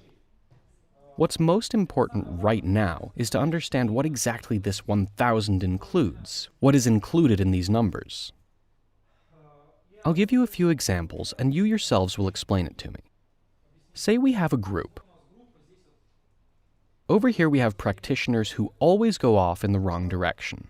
As soon as somebody takes up the phase, and I've gone through this, everyone does, they suddenly realize that you can obtain information from the phase or suspect that it's there. And that's where they get the idea of carrying out an experiment. They want to prove to everyone that you can obtain information from the phase. What's the experiment to conduct? Suggest something. Find out the future. Some simple experiment would prove I can find out something there that I don't know in real life. How about finding out what tomorrow's weather will be? Some historical fact, appear in some place. The simplest is to find something at home and then check whether it's there. That is, put some unknown playing card on the dresser, for example, and in the phase you fly there, take a look, and then tell people. So in fact, the experiments that you proposed are of the same type. You'll see in a second. Say a person had a phase encounter and inadvertently obtained information. It worked. He thinks, okay, now I need to prove it in an experiment, and he sets up an experiment with a deck of cards, for example. Until then, it had worked inadvertently, but in completely different circumstances. And he sets up the experiment with playing cards and nothing works. Cards in the phase coincide with real-life ones as chance would predict. They come up with the same probability as if you were to pull them out and read them at random. Sure, many people may tell you they can do it. For some, it supposedly has worked. Believe me, as soon as it comes to real experiments so somebody can prove something, all those people disappear somewhere. And now another group of people, a specific case from a seminar. Somehow, I don't remember how many years ago, at least 2 or 3 years ago, a young man, an engineer, had taken it up. And he talked about this specific situation in his life. He had worked, perhaps still does, at a company that makes robotic artificial limbs. They had a task. They needed to make their own version of a foreign-made artificial limb, but at a fraction of the cost. They had a hand and needed to insert all the parts into it. The main task was for each phalange of the robotic hand to be controlled separately. Even our own fingers are controlled from here by the tendons. That's why we can't bend our phalanges separately as a rule. Their task was for each phalange to be controlled separately. They had small motors, special joints that needed to be inserted into those fingers. The problem was that all of the mechanisms that they used apparently didn't fit together, which was clear even from a passing glance. I think he said there were about 5 people, and they couldn't do it because the parts didn't fit. That is, they couldn't put in those joints however they tried. Their inputs didn't allow them to insert those joints and those little motors into each phalange separately. And he told us how he entered the phase, and I don't remember exactly, but I think he opened some cabinet there and found the prototype hand that he had been looking for. He looked at how everything had been done on it, and he brought in a prototype hand with working fingers to show the class. And he says, us engineers, we tried to make this but couldn't. I looked in the phase and found a prototype hand and recreated it. Here it is. In real life, we had been unable to do it. Now tell me, where's the difference? Moreover, I can give you a ton of such cases and tell you about these people over here and those people over there. Goal setting. What? Goal setting. And what's the difference between those goals? In that one, he imagined it and it was already there. He worked backwards, as it were. Belief. No, that could have been in real life too. Those people believed too. The same could have been done in real life too. They simply hadn't gotten there yet. He used the power of his own mind, actually, based on all his accumulated experience, and that's how he created a prototype. But how to determine whether the information he obtained had already been in his brain? Therein lies the key, in fact. There was already some prototype there, and you think it over both in real life and outside real life, in the phase, that is. And you hit upon the idea in the phase naturally. In fact, that's not exactly right. You'll see why in a second. What's the difference between this approach and that one? Some people do something to achieve something, or to find out how to achieve it themselves. Meanwhile, others want everything at once, for the phase to tell them some combination to a safe. Another difference is that there's a test there. Closer, closer. That is, what did they do? They're just testing. They tried to test whether it's possible. And what are these people doing? These people are striving right for an outcome. Look, it's all quite simple. The problem is with abstract tasks. What makes the situation so comical? You set yourself the task of carrying out some experiment to prove it's all possible, and you set some abstract and unnecessary goals that don't pan out. People have been carrying out such experiments for years. Moreover, they'll always be carried out from generation to generation. But over here, a person sets himself the specific essential task of obtaining information immediately. And it starts to work. And the paradox lies in the fact that everything included in that 1,000 is all you really need. What do you really need? What information? What should it be about? What do you need in life? Health. What else? Knowledge. Well, what knowledge? What should it be about? Personal life. What else? Work, study, creativity. Where to find lots of clients. That's also work. We'll put that under work. Look, everything you really need, real-life goals that are really necessary in everyday life, not invented, abstract ones where it's not clear who needs them or for what. But what you really need, that's all included in that 1,000. That's all really within reach. It all really works. And that's an amazing paradox. When you set some abstract goals, nothing works. If you go right for your necessary goal, for one that's really necessary, then everything works. Example number 2. People often say, that means I won't find out the last name of some guy named Julio who lives in Honduras on street XYZ, like a TV psychic. That means I won't be able to find that out in the phase. I won't be able to obtain this or that information. That's when I ask, but in real life, why do you need to know the last name of Julio who lives on street XYZ in Honduras? After all, that's not what you need in your life. What you need in your life are work, study, creativity, personal relationships, and so on. Health. And that's what you'll really use. And the paradox is that that's all included in the information available in the phase. Everything we really need is there. If you wisely choose the information to be obtained from the very beginning, far fewer difficulties will arise. If you choose some abstract goals for yourself, you'll encounter enormous problems or might become totally disappointed. And now, let's talk about how exactly you can obtain information in the phase. Ask for it. Yes, yesterday we discussed the easiest method, an animate object. You simply enter the phase and ask somebody. Ideally, the object has some tie to the information being obtained. What else? I had a case where I entered the phase for the first time. I wanted to get in touch with somebody, but I still didn't know how. I saw a landline. I picked up the phone and called. Yes, that works. Inanimate objects, that is, phase objects, using something. Right, something. That's books, notes, and the internet, for example. My girlfriend told me she turned on the television and watched it on TV. Yes, you change channels until you find the one you need. There's good reason I talked about the internet. When I first took up the phase, I didn't even have a computer. One didn't materialize until I was writing my first book. Of course, there was no internet access. I didn't even really understand what the internet was. And naturally, I used the computer in the phase. I went through folders, found the files I needed, and so on. Let's put it another way. The phase is promoted as an alternative to the virtual world, among other things. What do people do here? They sit from morning to evening at their keyboard on the internet. They say, that's it, time for bed, time to enter the phase. They lie down, leave their body, and again it's back to the keyboard, Google, and they ask for the answers they need. And it really works. Even at seminars, that's been talked about several times. Inanimate objects. What else? How else may information be obtained in the phase? You may, instead of talking to somebody or reading about something, enter a situation you want to find out about. That is, the episode technique. For example, you've lost something, and focus your attention on that object.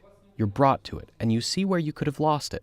Or some situation happened with somebody, and you want to know exactly what happened. And you enter that very situation and see what might have happened there. There's something I underappreciated for a long time, and in doing so probably made another mistake. Literally a few years ago, I realized that one of the most interesting ideas escaped me for a long time. I had always considered the presence of some object necessary for obtaining information in the phase, because a stable object is more manageable, as it were, and obtaining information from it is seemingly easier. And other methods in which I don't come into direct contact with the phase space seemed inferior to me, because I didn't see or touch anything. It seemed to me it was all wrong, that it was all hard to control. But in fact, there's another way to obtain information. Consider all the previous techniques to be go-betweens. Look, we've listed what the source of information might be, right? And it turns out that the techniques are interpreters of sorts that translate into a language that we understand. You're talking with a person, and he's been created by some unknown source, or he's some entity, but he's speaking in a language we understand about things we understand. It's the same if it's written in a book. Somebody wrote that book. How else did the text get there? That is, what am I getting at? You can find out directly, that is, obtaining information right from the source. Any ideas as to how to do that? That's how it always goes for me anyway. How exactly? I set myself the challenge of finding my teacher. While I didn't find him, his voice was there.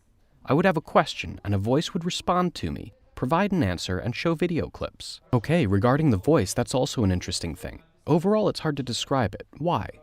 You ask yourself a question regarding yourself, as it were. At that moment, you either hear an answer or you get the feeling you were told it, but realize you didn't hear anything. Right, and I often get the feeling of telepathic communication because there are no words and the information is felt non-verbally. Yes, meanwhile, you might get the feeling that somebody told you. That is, you understand nobody told you, but the feeling somebody told you is real. Or recall what you ate for dinner yesterday. You can recall any information you need in the phase in just the same way. That is, you try to recall something that you don't in fact know, but you try to recall it and you recall it as if you actually knew it. And so, directly obtaining information is unique in that you can get it straight from the source.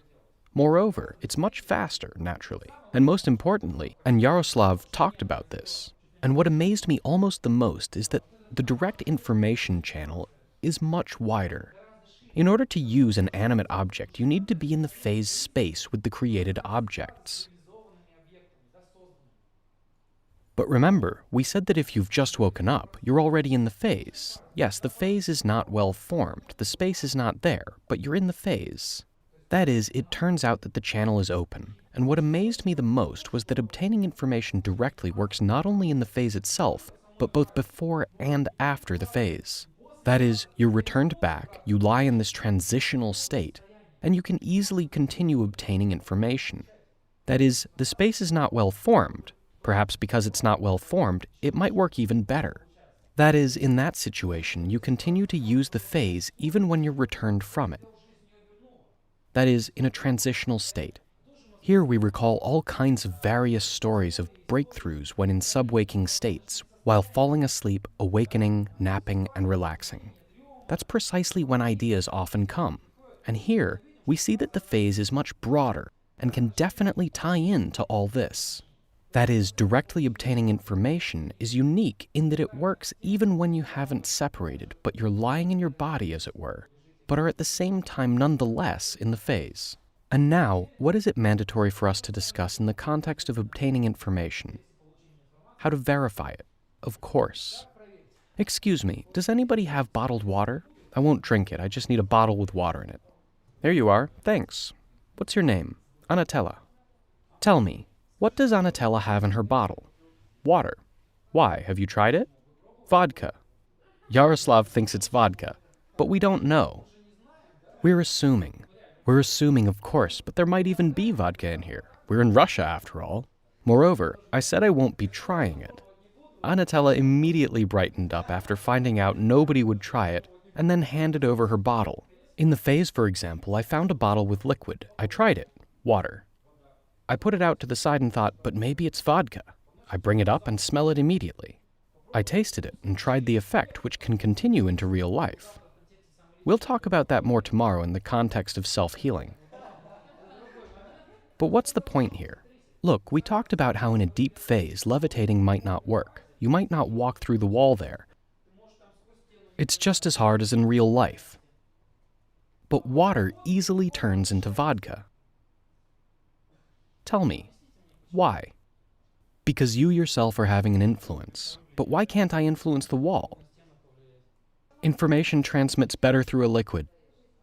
Look, we're not coming into contact with differences in properties right now. And that's why the wall's outwardly stable, like all the space around. However, we aren't interacting with the differences between water and vodka, the smell, the taste, and so on. That's actually one of the fundamental properties of the phase, why we can easily translocate through a door when it's closed. We go to the door and the space behind it is unstable. We aren't interacting with it, and that's why we can translocate whenever we want using the door technique. It's the same with the water in the given case. Inasmuch as we don't come into contact with a difference, we're not hooked onto the differences with our sensations. And that's why we can relatively easily change water into vodka and so on. What does that have to do with obtaining information? You've found some object and are communicating with it. The object itself is outwardly stable, like this liquid. It's stable, you can see it, you can feel it and scrutinize it. It's absolutely authentic, an absolutely ideally created object. No computer program can render such a detailed person. After all, he has his own behavior, that is, the complexity of the object is thousands and even millions of times that of any computer program. In an instant, your internal brain power creates a super space that has its own behavior that fully complies with the laws of physics and so on. Now then, the object looks real and you start to talk to it, and you have doubts. There's something you're afraid to find out. Or you want something to be a certain way, the way you want. And these doubts arise that turn water into vodka. That is, you can influence an object. It might say what you want or what you don't want, what you're afraid of. As a result, the object's fully formed, but due to your mistakes, your inadvertent influence on it, the information starts distorting. As a result, when talking to an object, there's no guarantee that you'll get reliable information. You'll have to know some ways to ensure you get the information you need and ensure its truthfulness. Tell me, how do we figure out whether or not information is true? Ask again? We'll put it all in one group, linguistic tricks. Ask the question again, rephrase the question. That is, if you are told something, take exactly the same question and ask it again. To your surprise, with a straight face, the object might give the exact opposite answer in just a few seconds. What's that a sign of? Not completely true information. Right, you did something wrong. And you need to be careful with trusting such information. It might be false. What else can be done? Use an alternative method for obtaining the same information. An alternative method of obtaining information. That is, you tried one method for obtaining information, and then you tried another to get the same answer. What else? Try to ask a test question, that is, some basic question. For example, what's my name, or how old am I? Watch how an object reacts to basic questions.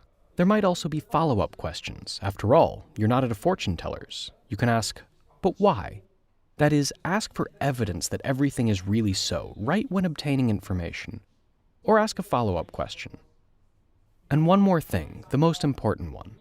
Regardless of what your tests indicate, before using information in real life, especially if it means doing something serious, try in real life to verify the information you obtained. So you don't find yourself in some stupid situation. I've seen many such examples. Real-life verification. What's the probability of answers being true? You know, results can vary a lot. If you go the wrong route, they'll all be wrong. Absolutely all of them, no matter what you do. For example, you have a serious question and you go and grab an object saying, "You better start talking, it'll probably go silent." And even if it does say something, then you're pressuring it, and excessive desire will force it to remain silent or say something untrue. So do everything as if it didn't matter to you, as if in passing. I can't give you even a general accuracy percentage because that's impossible. It depends on what information it is and how you do it. However, if you try to obtain specific and needed information, there's a very high level of probability that you'll be able to do it immediately. Please note, specific and necessary information. The more abstract your question, the more abstract the answer you'll get. I can even give you some examples. For example, what's an abstract question? What's the meaning of my life? That's an abstract question. That is, I know of many stories where people are looking for answers to some abstract and made-up question. That kind of question has no relevance to real life, practical matters, and so on. Here's another example. There's a masculine and feminine approach to obtaining information. The feminine approach is, what's waiting for me in the future? What's in my future? The masculine approach is, how do I obtain a specific goal? How do I do that in the future?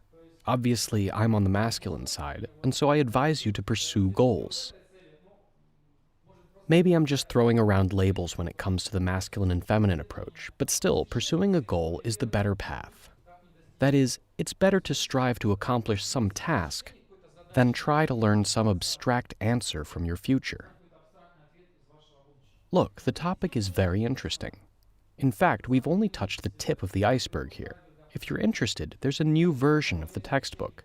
It goes into a little more detail on the topic and some new developments. It's one of the most fascinating topics, and it may well motivate you. That is, as soon as tomorrow, you can try out something from this field, and that will be additional motivation to enter the phase tomorrow.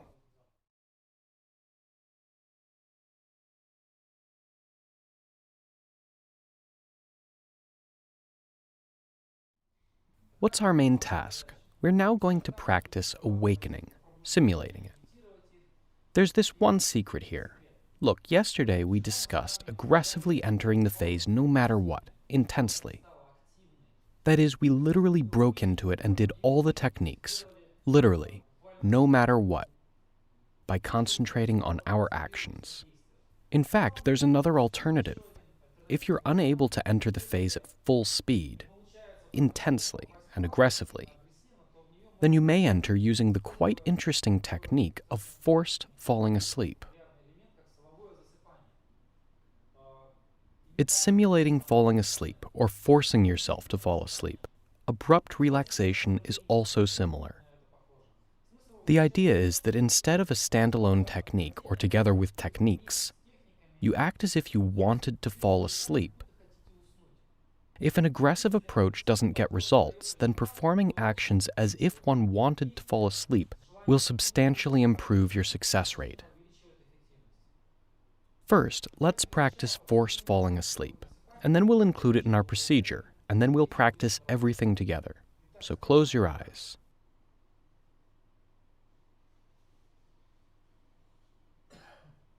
On the count of 3, in the most literal way possible, try to abruptly fall asleep.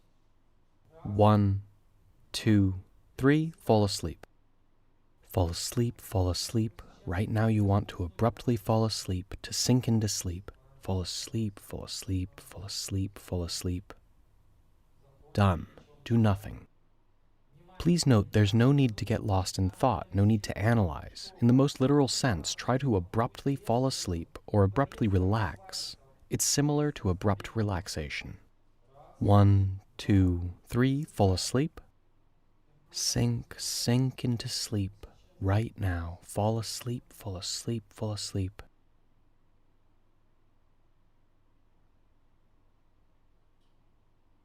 Done. Do nothing. As a standalone technique, it is performed for literally a few seconds. 1, 2, 3, fall asleep. Fall asleep, fall asleep, sink. Try to abruptly fall asleep right now. Done. During a real attempt at using forced falling asleep upon awakening, it's important not to fall asleep, as it's very easy to fall asleep for real. So you catch that last just a bit more and I'll fall asleep moment. At that moment you can either separate or the technique will start to work. That is, try not to miss it, because you can fall asleep in a moment. 1, 2, 3, fall asleep.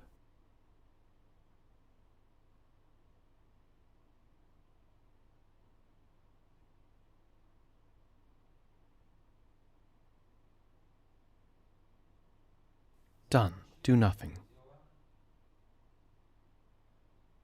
This technique's unique. The point is that as soon as you run into problems, say techniques don't work, or you aren't able to separate, or you're unable to separate completely at any difficult moment, add forced falling asleep in parallel to your actions or as a standalone technique, and the problem will be solved right there. Mainly thanks to forced falling asleep a few years ago, I was able to improve the success rate upon awakening from 70% to nearly 100%. That is, in those cases when aggression and intensity don't help, I begin to do all the actions as if falling asleep right then. Then everything starts working after doing it intensely didn't work. 1, 2, 3, fall asleep. Literally try to fall asleep now.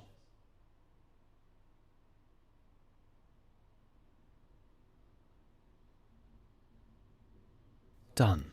Do nothing. Recall a situation when you needed to get some sleep, but time was short, but you definitely had to get some sleep. And you lie down for that half an hour or 20 minutes and try to fall asleep abruptly. 1, 2, 3, fall asleep.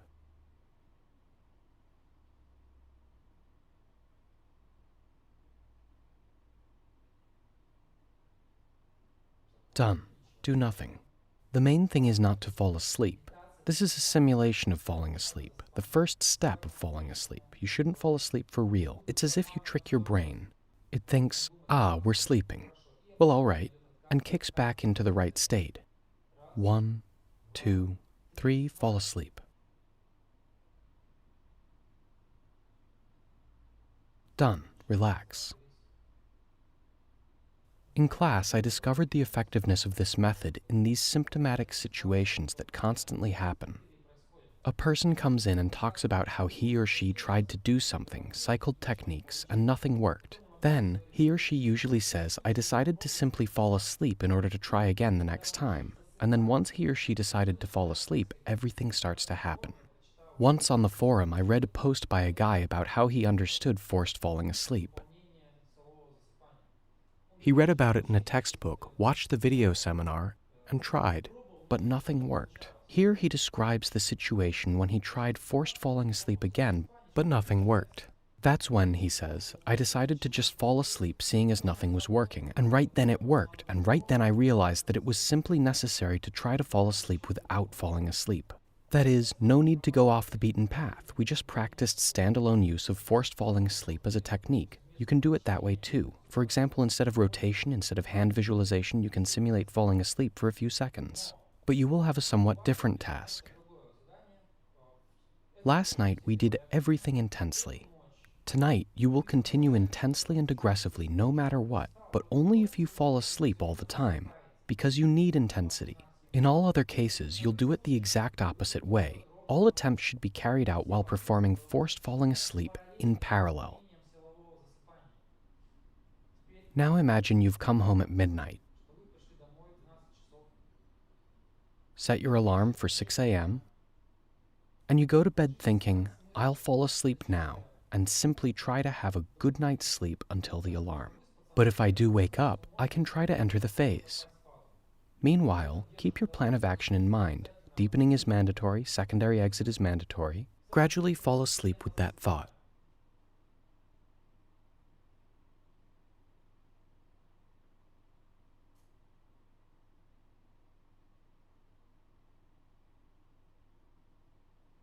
You've woken up. The mirror, and as if falling asleep, try to appear at the mirror. That is, try to touch and scrutinize it, and it's as if you're falling asleep to that. It didn't work. Now try to levitate and fall asleep at the same time. That is, try to levitate passively as if abruptly relaxing and levitating. Try to get up. Try to get up, and it's as if you try to fall asleep at the same time. Try to roll out to the left and to the right, falling asleep. Pull to the left and try to fall asleep at the same time. Pull to the right after your eyes and try to fall asleep at the same time. It didn't work. Rotation. Try to spin to the left. Meanwhile, fall asleep and try to rotate. Sink into sleep. Sink. It's like abrupt relaxation. Abruptly relax and try to fall asleep. It doesn't work. Swimming technique. Imagine you're swimming out in the sea and try to fall asleep at the same time. Swim, swim, and fall asleep as if the swimming technique were a falling asleep technique.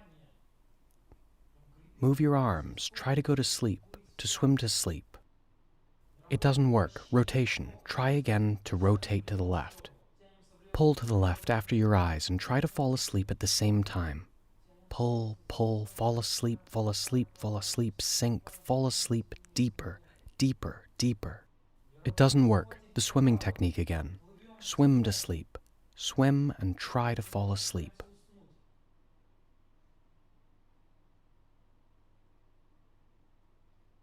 It's as if it worked. You're swimming somewhere. Now imagine where you'll go for the mirror. Now there's intensity, no passivity or falling asleep. As soon as something works, activate your intensity and plan of action. Where you'll go, what you'll do. Imagine how you'll try deepening. Imagine you've appeared somewhere on an island. How to carry out your plan, how to deepen. Say you've been returned back, and another secondary exit works immediately. Then you're returned back again and secondary exit doesn't work anymore. You're lying down and think, great, now I'll fall asleep. I'll wake up and try again. And you fall asleep again with that thought. Sleep, sleep, sleep. Meanwhile, don't forget that if you suddenly realize you're asleep in a dream, that's already the phase. The plan of action is the same.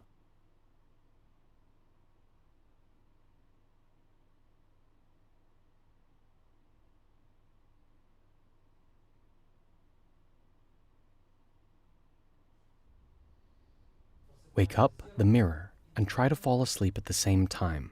Try to appear at the mirror, touch it, scrutinize it, and touch it, and try to fall asleep at the same time. That is, it's as if you try to fall asleep at the mirror.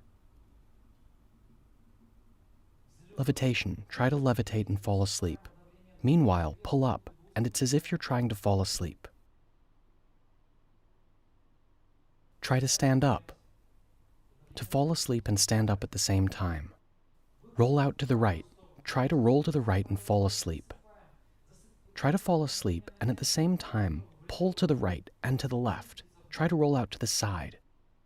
It doesn't seem to work. Hand visualization. Rub your hands. Try to see them and fall asleep at the same time. It's as if you abruptly relax and try to feel and see your hands at the same time.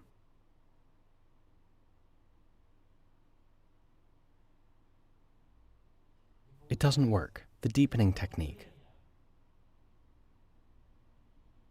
Walk around the room, touch everything, scrutinize, and it's as if you're falling asleep at the same time.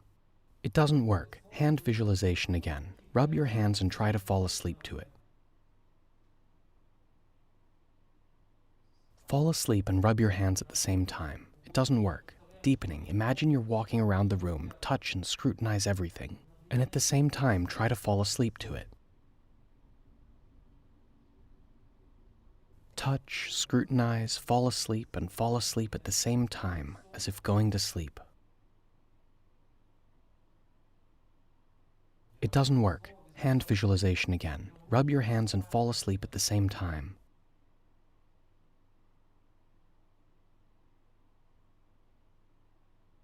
It's as if your hands have appeared. Separation again, intensely now. The technique worked. No more passivity or falling asleep. Do everything aggressively. Try to stand up. Picture your plan of action in your mind, where you'll go, what you'll do, and how you'll deepen. And don't forget about secondary exit. As soon as you've returned to the body, try to leave it again. Carry out deepening in parallel to your plan of action. In your mind's eye, picture where you'll go and what you'll do. The alarm had suddenly gone off, and you've woken up. You've walked around for several minutes and read your notes. You've recalled your plan of action. Perhaps you've even eaten something. You've gone back to sleep with the intention of waking up and entering the phase upon awakening.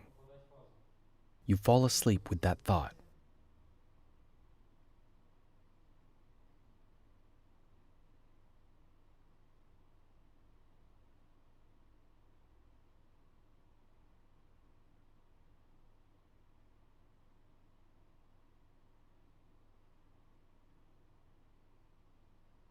I will now be giving just two cues. The cue, "You've awoken," and the cue, "It worked." You cycle through your own techniques on your own and do everything while trying to fall asleep. What's most important is to do it on your own using forced falling asleep the whole time. Sleep, sleep, sleep.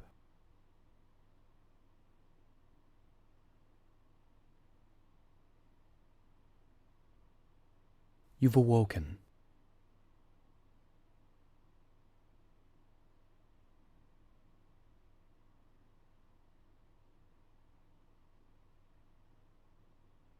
Do techniques and try to fall asleep at the same time.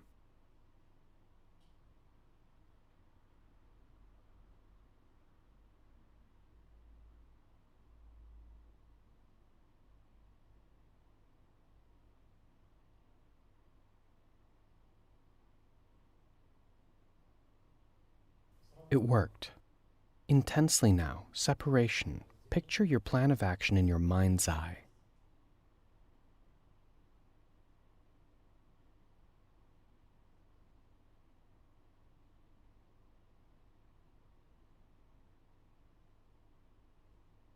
You've tried deepening and secondary exit. You've been returned back to reality and you can't do anything anymore. You think, excellent, now I'll fall asleep, wake up, and try again. You fall asleep again with that thought. One more piece of advice. Forced falling asleep is applied in any situation when something doesn't work. If techniques don't work, force falling asleep. If separation doesn't work, force falling asleep.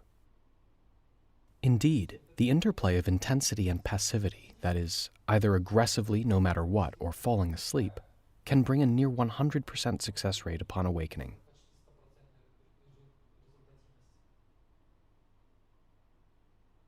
But today, we'll do everything together with forced falling asleep, in order to understand what it is.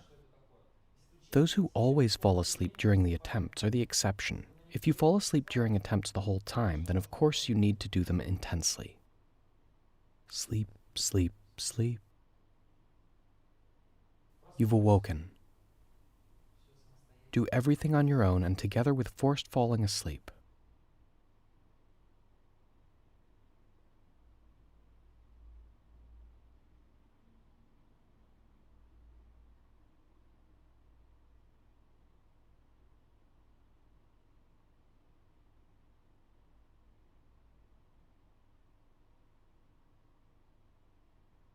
It worked.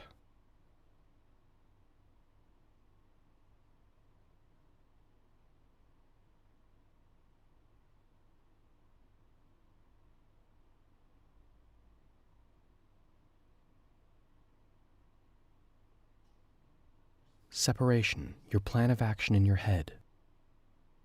Deepening, how you'll do a secondary exit.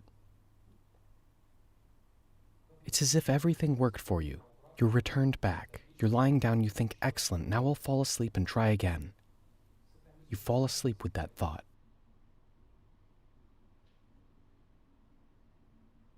Sleep, sleep. It's very important not to fall asleep when using forced falling asleep. You need to simulate the initial stage of falling asleep, and then interrupt it and do intense actions until a technique works. Remember the chart on phase entry probability? Using forced falling asleep, you kick back to maximum probability. That's why, as soon as something works, subsequent actions are intense. Sleep, sleep, sleep. You've awoken.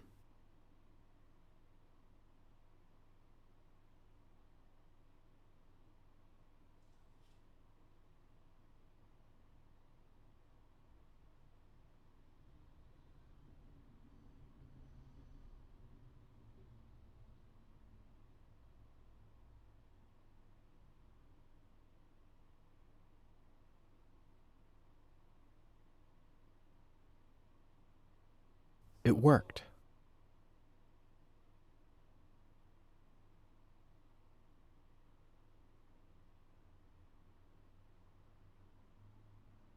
Separation techniques, plan of action. deepening in parallel. A secondary exit when you're returned back.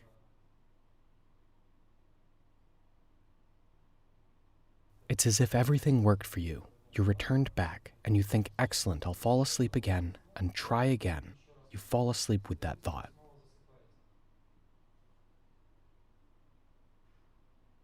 You gradually start to fall asleep.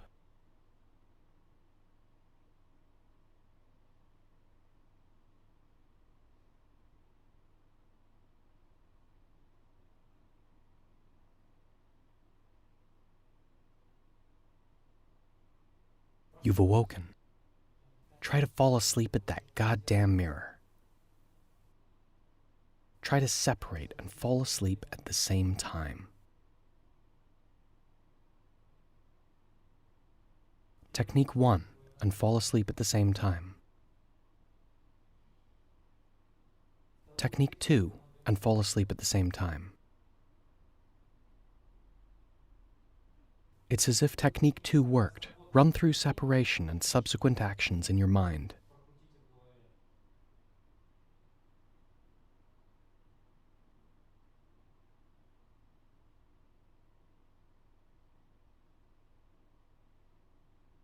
And now you've been returned back to your body. You don't want to sleep anymore, so it's as if you've gotten up and walked around. The time is 9 a.m., for example. Somewhere around 11, you've decided to take a nap. After all, class is at 1, you still have half an hour to nap. So at 11, you go back to bed. It's a daytime nap in order to try to wake up and try again. The very last time before going to the seminar. At 11, you go back to sleep.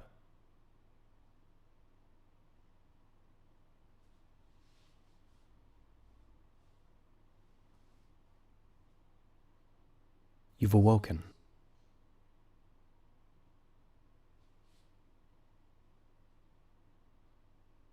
It's as if you try to sink there, alongside the techniques, alongside your actions. It's as if you try to abruptly relax alongside the techniques and your actions.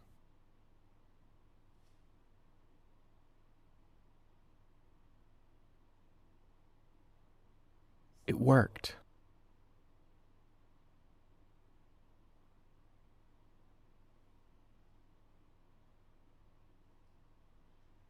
Run through your plan of action in your head, where you'll go, what you'll do, deepening.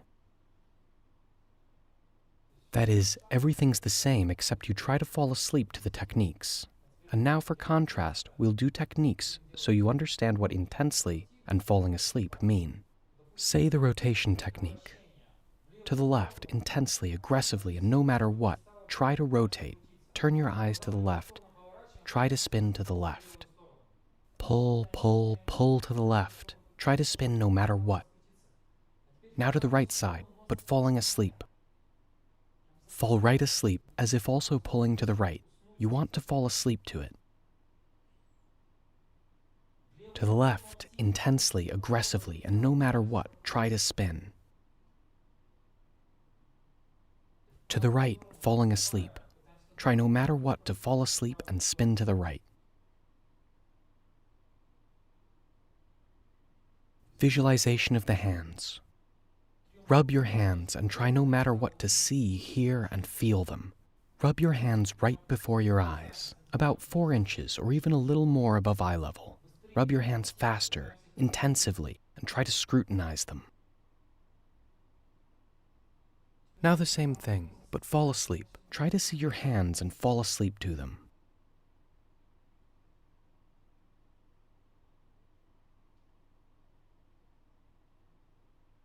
Rub your hands intensely. Try no matter what to see, scrutinize, and feel them. Where are my hands? They're in front of me after all. Why can't I see them or hear them? Rub your hands even faster.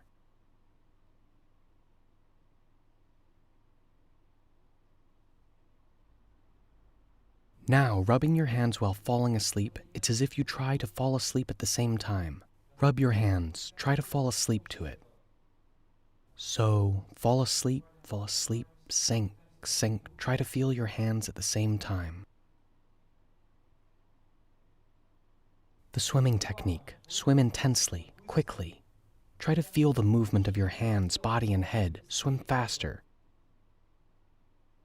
As if you're really swimming but don't feel your body for some reason. Swim even faster.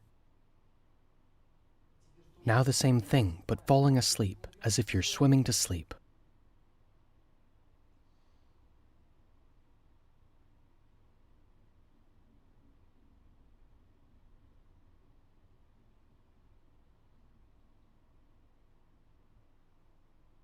Now swim fast, intensely, aggressively, and no matter what.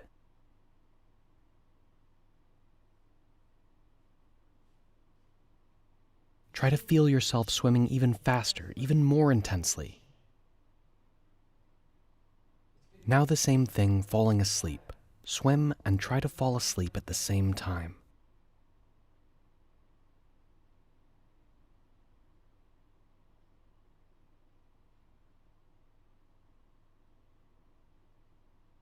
Deepening. Walk around the room intensely, touch everything, scrutinize, and try to pour yourself into the room.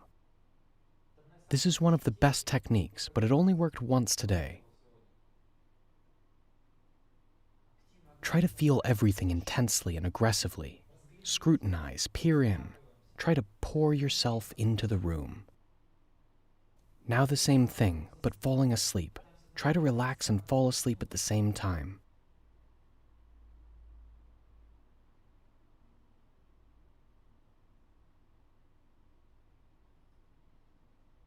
As if falling into the dream world, scrutinize everything there and try to zone out at the same time.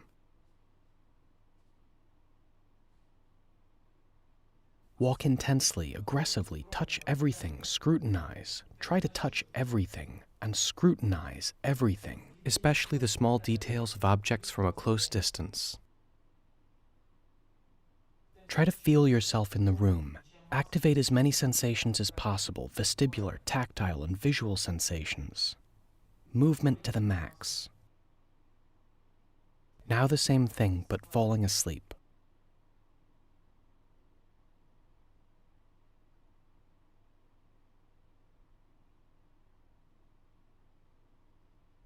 Relax, do nothing.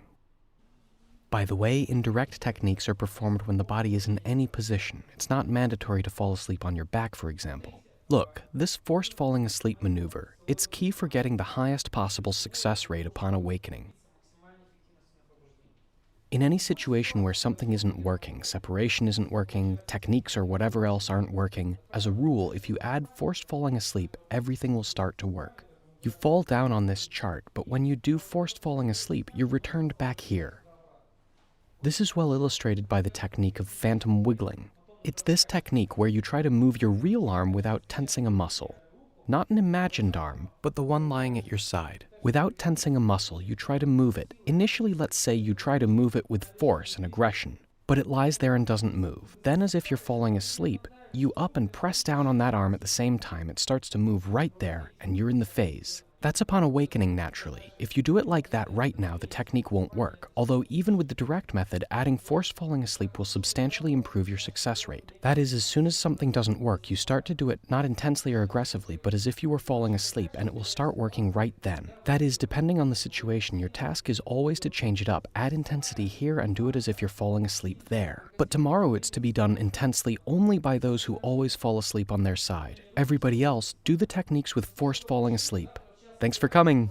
We're meeting tomorrow at 1. Make a lot of attempts for me.